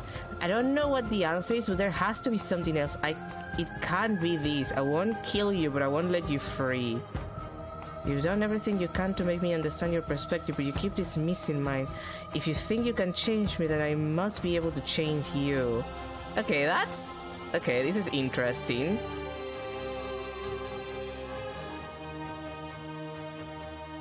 Yeah, I feel like you need to see things from my perspective a little bit. What I offer you is not perspective. It is truth. Whatever you're trying to do right now, you don't have to do it alone. Oh, hero, you finally popped up. Which hero are you? You have no idea how good it is to hear you. Yeah, I miss you. I can't do this alone. Where's everyone else? How are you supposed to help? I thought voices weren't allowed here. I thought you die whenever I look in the mirror. Yeah, actually. I don't think that's wrong, but I'm not sure it's right either. But we can worry about all that later. Seems like you've been doing alright on your own, but she's too many things at once out here. If you want to get through to her, you need some way to get past all that divine confidence. There's still a piece of me nestled close to where it all began. I can take you there. I can take you to her heart. It's time to resume our dance. She's relentless, isn't she? Let's make this quick. Are you ready? I can do this out of here on my... No, I'm ready. Come on. Then let's go. Huh. That's... okay. It's getting more detailed every time. And here we are. I'd say we were back where it all started, but I guess it's a little after that, isn't it? It's raining naked princesses. Like, they're just going to this. Do you need me to describe things? I like that for old time's sake. Is it just you and me? Did anyone else make it to the cabin? Yeah, like, did anyone else make it? It's just us. I think the rest of them are still out there, jumbled up in the rest of her. Yeah.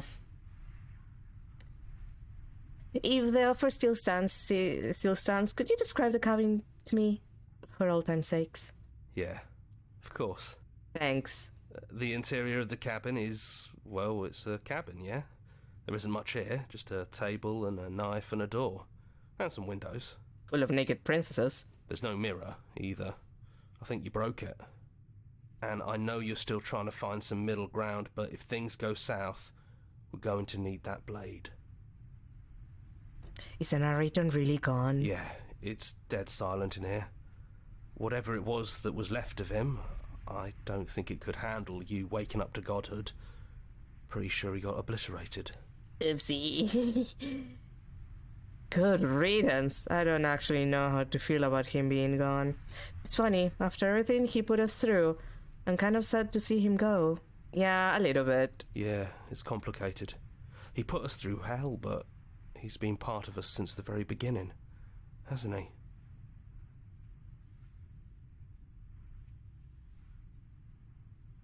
I'm not gonna take the blade. No blade it is. I'm not sure what we'll be able to do without it, but your judgment has gotten us this far. The stairs. Do you remember the first time we were here? The first time we heard her voice? Yeah, you have mixing opinions on her. Have you figured out what you want to do yet, or are you going to keep trying to find a center that doesn't exist? Oh, come on. Look, I'm the first person to take the approach of... like... centrism is just tacit endorsement of the status quo. Don't get me wrong, that I'm the first person who will come with that shit. However, that's usually for political matters. This is an actual discussion on the whole, is death a good thing? Like, is entropy not good? And the answer to that is yes, it is necessary. But also, you don't have to apply it willy-nilly onto everything and everyone. Like, the natural course of things can happen naturally. You don't have to apply it yourself. You can just let it happen. Like, inertia is bad. We get it. But we can, there is a middle ground to that between, oh yeah, well, we'll just gonna bring the death laser and there's no death anymore. Like, there is a middle ground. It sounded just like that. A little sharp, a little menacing. Only she didn't know us. And down we go. We shouldn't keep her waiting. And there you are. Hands empty. So you don't feel like recreating our first meeting detail for detail. I wonder what else will be different. Apparently, if you grab the stranger as the final one, she's the one who appears here. Like, there's a normal version of the stranger here than the regular princess. Maybe there's still room for us to chat before the final curtain call. What do you say? Well, it's so good to finally see you. I'm sorry for all the times I've hurt you. I don't think I want to be a god. You're the same as you are out here. Which princess are you? You look like you did the first time we met. Is this a real you? So now that we're here at the end of everything, can you finally tell me your name? No, this was ever really fair for either of us, was it? What if we just leave? Okay. There's questions here. So, I am sorry for all the times that I've hurt you. The first time we met, I cut your throat open. If anyone should be apologizing for anything, it should be me. You're only trying to help. You know, when she puts it like that... It's good to finally see you again, by the way. Right back at you. In a way, it hasn't been much time at all, but it feels like it's been forever since I've seen you. Thanks for coming back. Are you the same as you are out there? I don't know. I'm a part of her, I think. But she's seen so much more than we have. Like, she's seen everything, right? I don't think I could hold all of that without losing myself. I don't think you could either. Which princess are you? You look like you did the first time we met. Is this a real you? I'm the same princess that's been with you since the beginning. And I feel real. That's fair. But I also feel like I'm a lot more than I was then. We've been through a lot together. I don't think there's anything more real than that.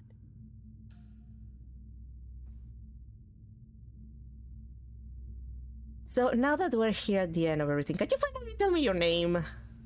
I never had one. And do not call me the Shifting Mound. It's too much. That's fair.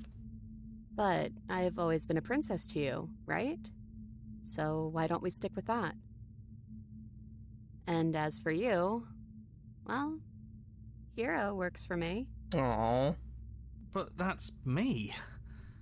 You know, I think I like that. None of this was ever really fair for either of us, was it? No, it really wasn't. But just because it hasn't been fair doesn't mean that it hasn't been worth it. I'm really glad I got to know you. What do you think of her? What she wanted us to be? I don't think she's the sort of thing you can really disagree with. It doesn't matter if she's right or wrong because she exists. She's this big, unrelenting force, and there's no arguing with her. But I guess that was the question out there, wasn't it? And it was the question before you came down here, too. Should she get to exist? I mean, I'm not saying she shouldn't exist. Again, entropy is bad. Nobody's arguing against her existence. I'm arguing against how excited she is about causing mayhem, I guess. Like, again, we could just let that happen and it'll just happen by itself. We don't have to force things, which she gives me forceful vibes in this situation. I'm glad you didn't bring that knife with you. And like I said earlier, I don't really want to be her. I think I just want to be me. Yeah, I'm happy not to be everything. Just being us is plenty. I don't think I want to be a god. Yeah, no, that sounds like it would suck. Doesn't matter what we call ourselves. It's just another label, and I don't think labels have ever helped us. All they do is cram us into boxes where we don't fit. Just like this cabin. What if we just leave? Do you know where this cabin is? Because I don't. I don't even know what's supposed to be outside other than us. What would even happen if we leave? What would that even mean? Her honey just... I don't know, but I've always wanted to live with you. I just didn't like being a god. I want to walk through that cabin door as we are, just you and me. And knowing what it means is why I want it. We knew everything out there, but we don't know this. I want to know this. It doesn't matter what happens or what it means. What matters is that we're living together. That's all I want. I'm gonna take her hand first.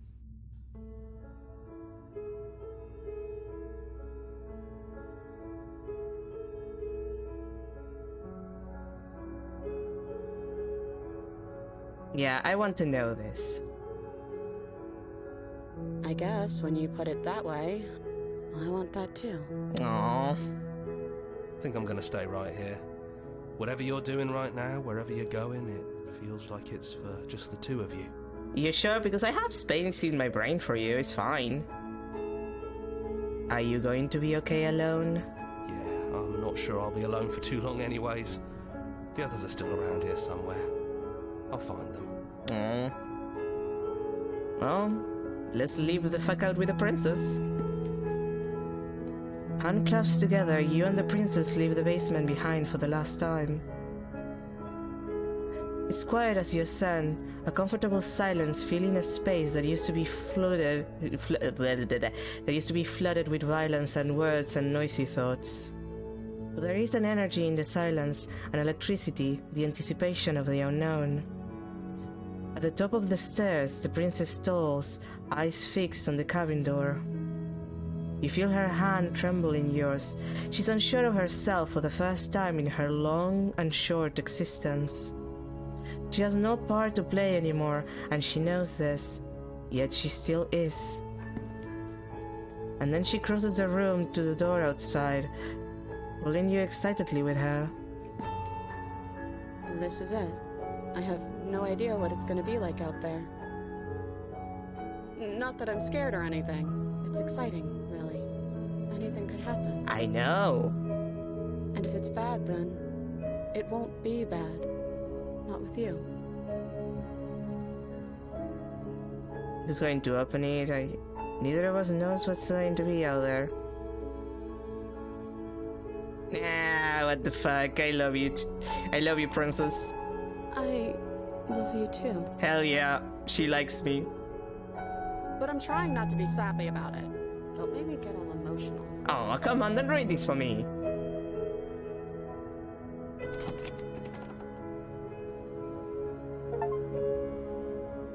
And what happens is, whatever it is, you'll face it together. Aww. Well, that was sweet.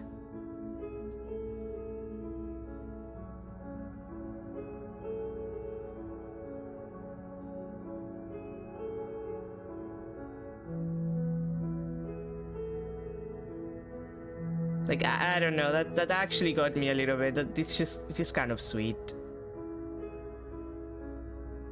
Like that's just, it's very human.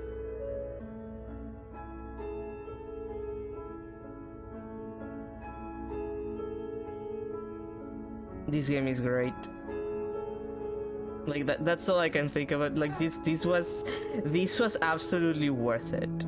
Outside of a couple of complaints I have of like the routes that I couldn't get to, that I had to restart the goddamn game to get. My own mistake, but I get why it does that. Especially if the Grey shares like the animation and everything. Both of the Greys share it. It makes sense that it doesn't let you get it again.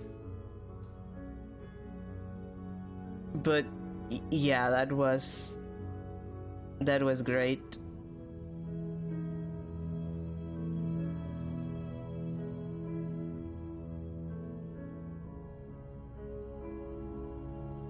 That was a great ending.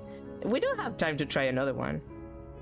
Read 4 times, I still have a lot I haven't seen. Yeah, like everyone was a party, including you. Thank you so much for playing. As an expression of our gratitude, here's a track order for a special playlist just for you. If you'd like to take a screenshot, you can hide the UI by hitting H. Oh, I'm guessing it's like for the like it's based on which character. Oh, I hit my mic. It's based on which princesses you grabbed. Like, let me check how many achievements I have.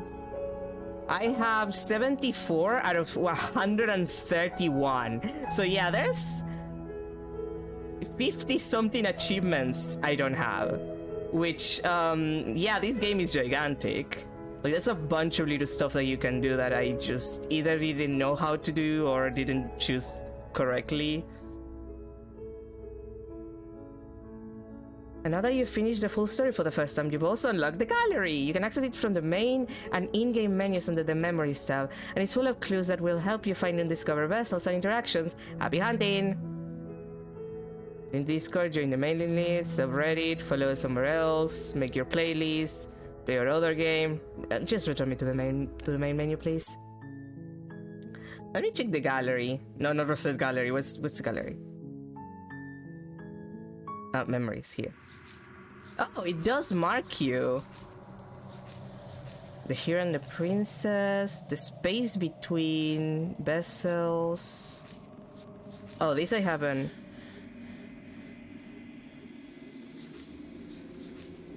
This is on the dragon. I got that one. Oh no, wait, this is because she changes. So I basically got all of them at least once. Like, I've actually seen all of the vessels at least once. I know that there's variations I probably didn't get, but like the main stuff I got. Yeah, no, there's a bunch of CGs here that I didn't get, but like, I clearly got at least one out of everyone. Let's see. Yeah, this I got. The Wraith I don't... Yeah, I only did once. This I almost have everything, there's just one that I don't have. The Den... Yeah, the Den I imagine I wasn't gonna have a lot of. Almost completed with it. I'm guessing these two are if you do the Wild with the Witch instead of the Beast. The Thorn, there's a couple I don't have. Same with the Cage. The Cage is actually a lot. Almost everything from the Grey. Happily Ever After, there's also stuff that I don't have. See through her seated eyes at the end of everything. Live with her, hand not in hand. Oh yeah, this is if you don't choose to grab her hand, okay.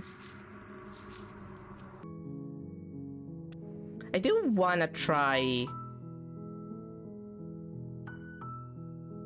here. I think it was here.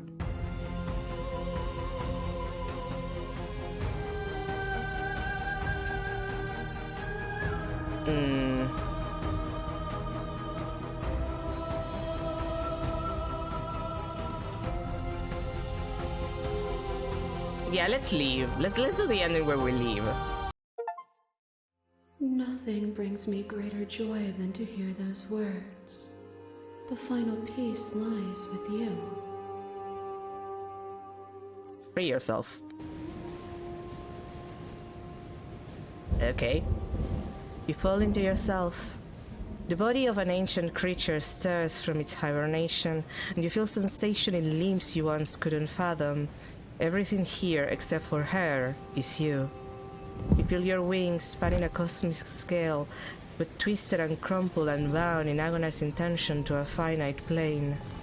You can feel the glass of the construct pressing in on you, confining you across infinite sides and infinite angles. You push back and strain against it, but it does not yield. I love you. I love you too, princess.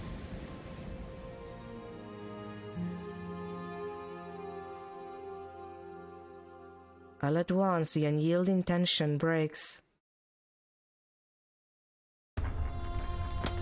Oh, it's the grass growing. It's just grass. You are free, and she is with you. It's magnificent. It's literally grass growing. Like it's literally just looping grass growing. I'm not against it, it's pretty, but also... There are no words, no thoughts to describe absolute reality, something that simply is. What happens now? Everything. Just like it always has been. And just like it always will be. I guess we step into the infinite then.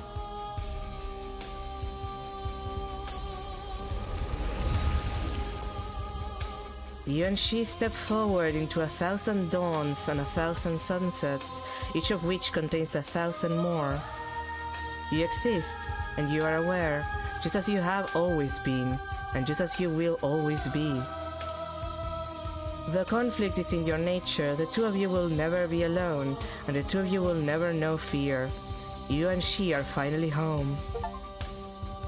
There are no endings, only new beginnings. Well then.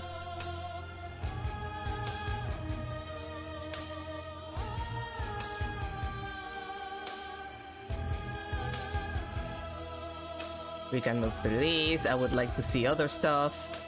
Please.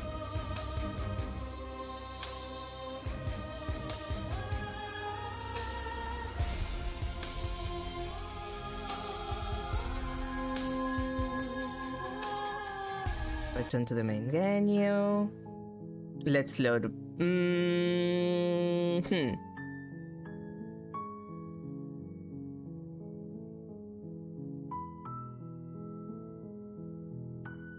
I mean, yeah, I guess.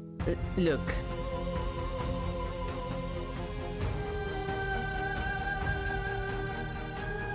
Yeah, it can be this. I won't kill you, but I won't let you. I will let you. I will let you free. Come on. There is no something else. This, what we are, is everything. You're being dramatic, girl. Whatever you're trying to do right now, you don't have to do it alone. Oh, hi, you're back again. You have no idea how good it is to hear you. It's good to be here. Thanks. Seems like you've been doing all right on your own, but she's too many things at once out here. If you want to get through to her, you need some way to get past all that divine confidence. There's still a piece of me nestled close to where it all began. I can take you there. I can take you to her heart. It's time to resume our dance. She's relentless, isn't she? Let's make this quick. Are you ready? Okay, but what if I say I can do this out here on my own? You can't, and lucky for you, I'm not going to let you try. Oh, come on! Really?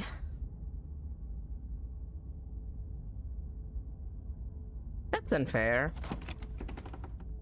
I wanted to try. Here we are. I'd say we were back where it all started, but I guess it's a little after that, isn't it? Do you need me to describe things? Nah, I'm just gonna load. I'm sorry, hero.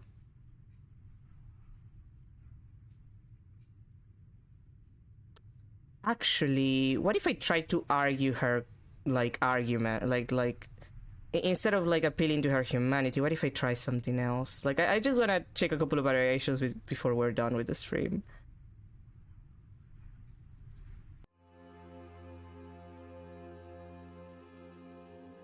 What happens now, girl? Ever the passive player, always reacting and never acting.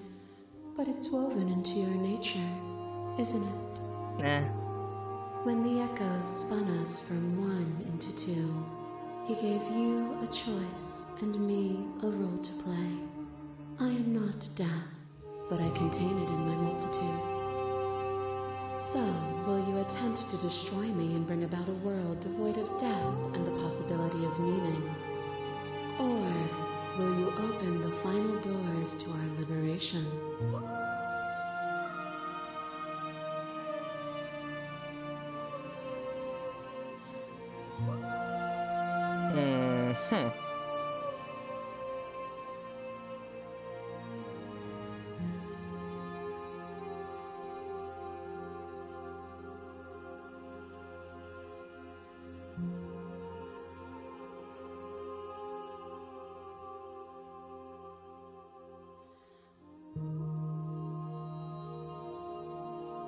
Yeah, there has to be another way. Come on.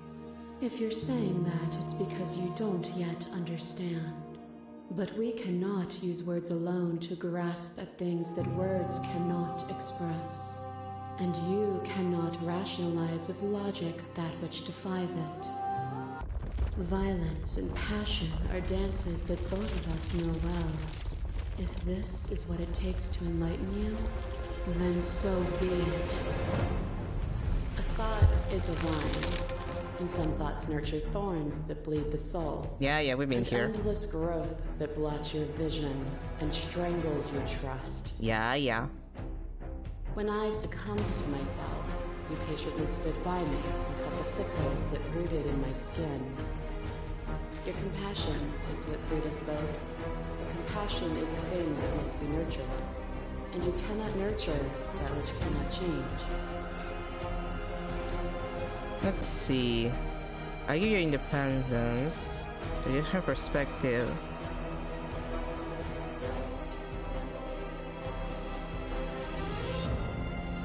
Like, here's where I wonder. Yeah, at least address the statement directly. If I had known what you really were, I wouldn't have been so quick to free you. Of course I helped you, I didn't want us to hate each other. Well, yeah. Then help me again. We are each other's liberation. This torrent of blades cuts you from boundless angles. You are a body. You are gory ribbons. You are a body again. And you feel all of it. Man, we got really caught up with when we did the racer, huh? On it goes until your bodies are not even gone to nothing. Alive, dead, then alive and dead, all at once. Seriously, why is the mixing there so bad? You learned to put yourself away, and in your stillness you rose above me. You died countless steely deaths, and you lived countless short lives, and yet it is all so far behind you. I pushed you to a greatness you never would have reached without me. Okay, let's see. If you hadn't snatched that body away, we would have killed each other. We were self-destructive. It felt so good to finally win, even if it was going to cost me my life. Even if the journey was agony, the end gave the struggle meaning.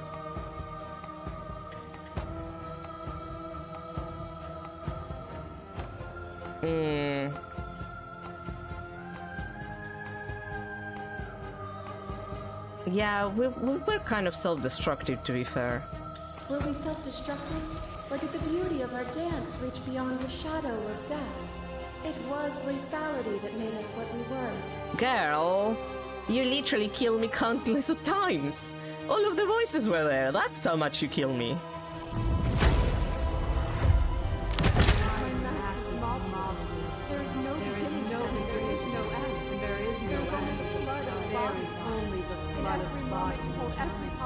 Every moment you hold, and then you hold them all again. Sensation at once, and then you hold them all again. But in the end, you reflected it back at me. For a brief moment, both of us were everything.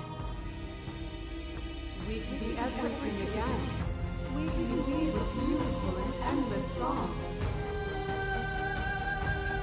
So every version of Asuka's, not every reality had you drawing breath. Like, I'm not gonna kill her, come on. To be everything at once is the same as being nothing at all. What would either of us want that?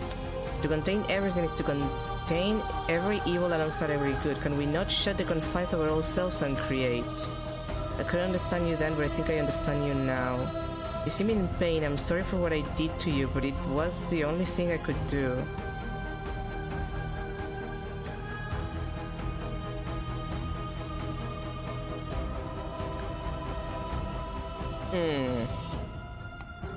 I mean, both of these are technically correct in my mind, like as arguments.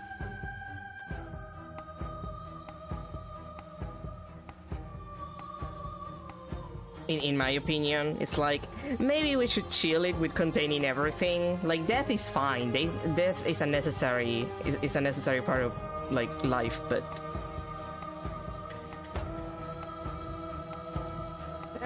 yeah, I think I'm going to go for the, like, everything is nothing. Like, to be everything at once is the same as being nothing at all route. Here is where words fail us. So long as we both exist, we will always be distinct. The only thing to fear is a reality without me. A picture of a life, and a picture of a life, and a picture of a life. How deep must repetition still our movements, until even the air we breathe is still? You doused the flames of false devotion, and in my despair, you lifted my chair, and the two of us danced beneath the stars. But the stars can't be seen unless the flames go out, and the walls come crashing down. Can you not do for all things what you did for us? I was so glad to dance with you. That was a mockery of a life we shared. What we shared there was agony, but it doesn't have to be like that. We can find a way to make things better. I never want to hold the world still, but is suffering the only alternative? I never want to hold the world still, it needs you. The only reason we were happy was because we couldn't forget. There's a version of that world worth living in. Yeah, no, I think that this is the argument. Like, this is the argument that I'm trying to make. It's like, no, nobody's saying the world has to stop. Nobody's saying that death doesn't have to exist. But could we lower the suffering amount? Could we, like, chill on the suffering part of the equation? There is no suffering but the lies we tell ourselves. The only real suffering would be a world without my mercy. Girl, you think too highly of yourself. To question everything is to deny the truth in front of you. By believing in your suffering, you make your suffering real.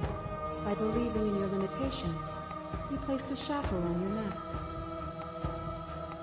Bound for eternity, you saw the need for impermanence, and it was through that need that you carved our freedom. Without impermanence, the suffering of living things is infinite. Would you strip my gifts away and leave everyone to suffer in the dark? That's not what I'm saying. They'll get over it. They'll see your end as a gift in time.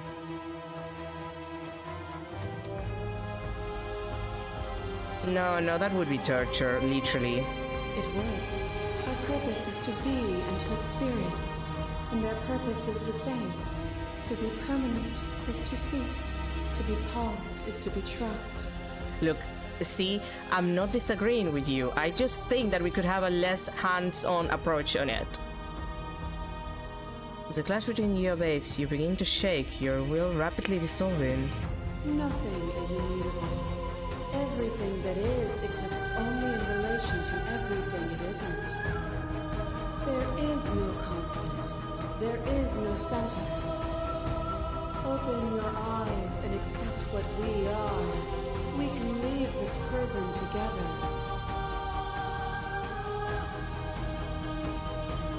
It's easy to believe in the things you believe in when you get to sit above it all.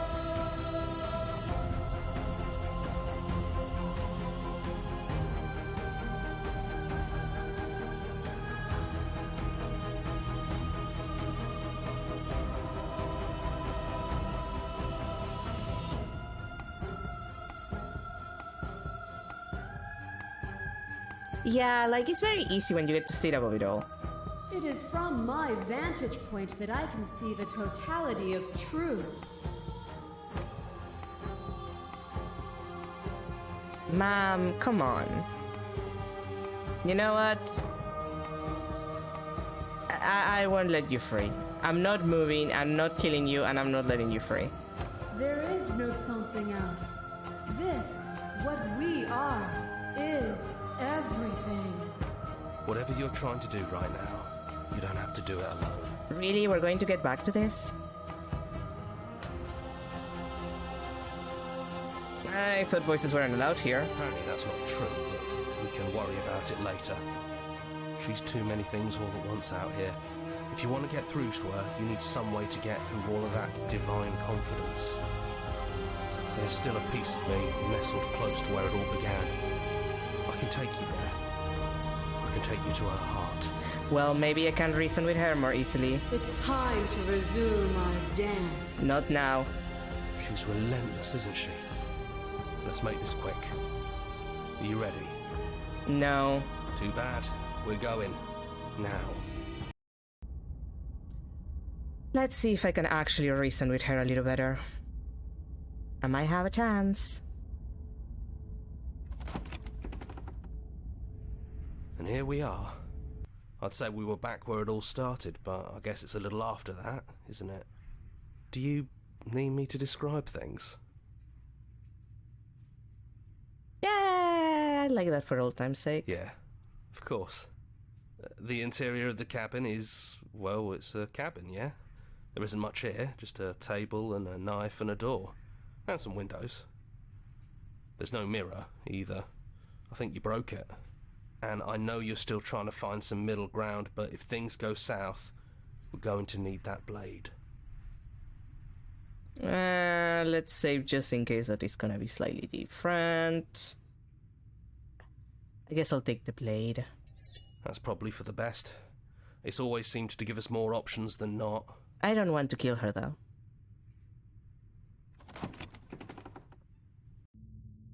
The stairs. Do you remember the first time we were here? The first time we heard her voice? Have you figured out what you want to do yet, or are you going to keep trying to find a center that doesn't exist? It sounded just like that. A little sharp, a little menacing. Only she didn't know us. Continue down the And down we stairs. go. We shouldn't keep her waiting. And there you are, knife in hand. It really brings me back. Have you given up on talking?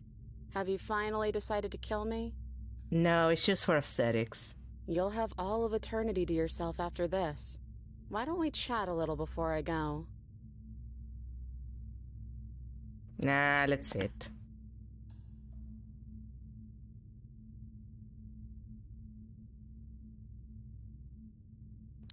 Yeah, I don't want to hurt anyone. There has to be a way out of this. Well, I don't want to be at the end of that knife, so how about we figure something out? Thanks. What if we tried doing this forever? I can do whatever you think I can, right? So, make me put it all back. Make me fix the Echo's construct and make me wipe our memories of everything that's happened.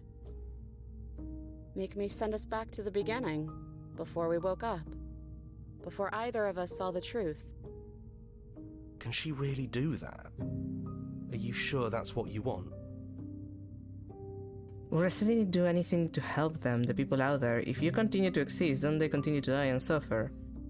I don't want to forget you. We're going to find ourselves back here eventually. We're talking about this right now. How do we know that we haven't done this before? That's a good question. This isn't fair. I want to be here with you. I don't want to be alone again. Is there any other way out? I take it all back. I don't want this, and I don't want to kill you. Is it too late to go back to being a god?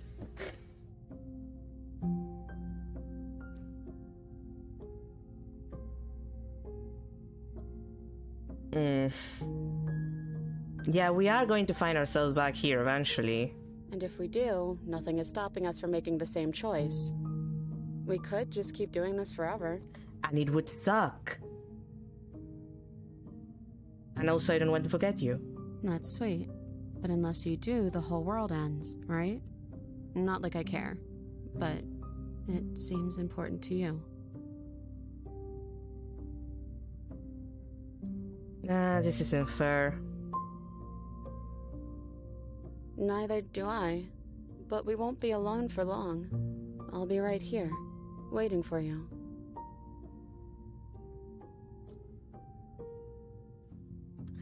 Is there any other way? You brought that knife down here for a reason. Either you use it to kill me, or I use it to put things back.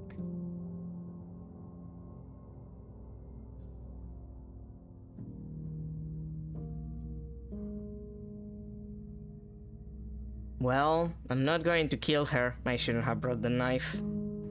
Fine, let's do it again. Okay, if this is your choice, then I have your back. I guess I'll see you on the other side.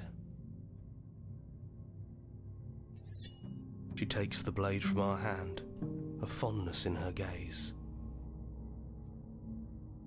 I love you.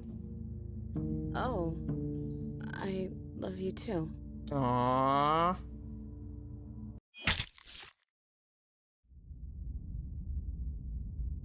And we're back. You're on a path in the woods, and at the end of that path is a cabin. And in the basement of that cabin is a princess. You're here to slay her. If you don't, it will be the end of the world. And that's it. It really just starts you again. It really just starts you from the beginning. Like, yeah, there's not even a different option. It really just starts you back here. It doesn't have an achievement for it. That's interesting that it just doesn't give you an achievement for that one. Like, yeah, there's no achievement for choosing to do that. Interesting. That's actually sincerely interesting. But we're 10 minutes over time, and I feel like that's everything that I wanted to do here. So we're gonna finish the stream, and this is the end for Slay the Princess for now. I'll probably play it on my own to get all of the achievements that I haven't gotten yet, which there's 55 achievements that I haven't gotten yet. God, this game is so big. This was a great experience. Like, this is sincerely some of the best experiences that I have with a visual novel, at least with a Western visual novel. Like, I knew that it was good, but I wasn't expecting to get like this heat, like this hard hit about these and the endings. I don't know if there are any other options beyond leaving and killing her. Like, I don't want to kill her. I know the Pristine Cut added a couple of like endings, like full endings. I would need to check.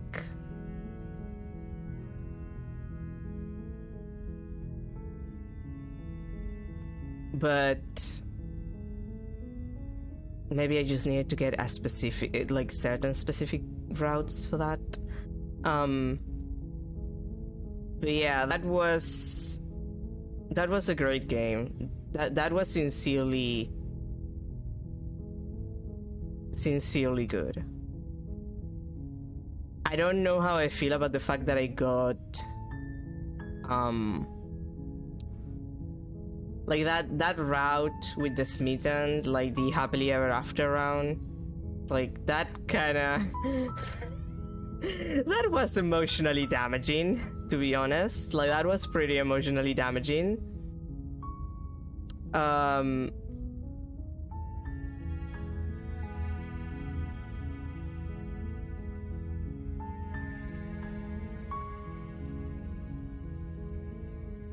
But yeah, no, this was a great experience. I'm gonna enjoy like doing the stuff that I'm lacking achievement wise and getting the all of the variations by myself. It's gonna be very boring to watch, I feel, so it makes no sense to stream it.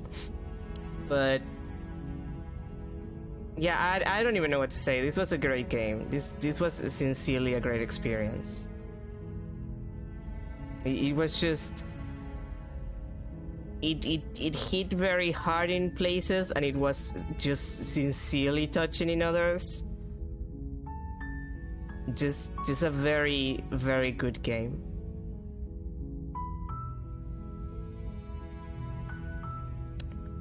But that's gonna be everything for today. I'm still kind of like affected, and now I need to choose something for next week to start. And I think, because I've had it a while, we're gonna do, I never know how you're supposed to pronounce the game's name. We're gonna do 1,000 resist, or 1,000 x resist, 1,000 multiply resist. I never know how to pronounce the name of the game. I've never heard it read out loud by anyone who should know how to say it. But is that one? How would you describe that game?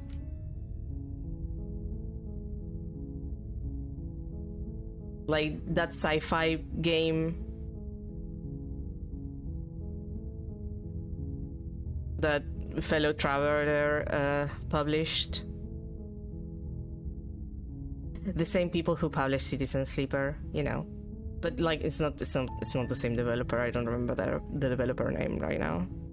Sunset Visitor, I think it was something like that. Yeah, I never knew how to say the name of the game, but we're gonna play that since I've had it like there, like I had it installed for like months and I haven't touched it yet. So might as well get to that. Might as well play that.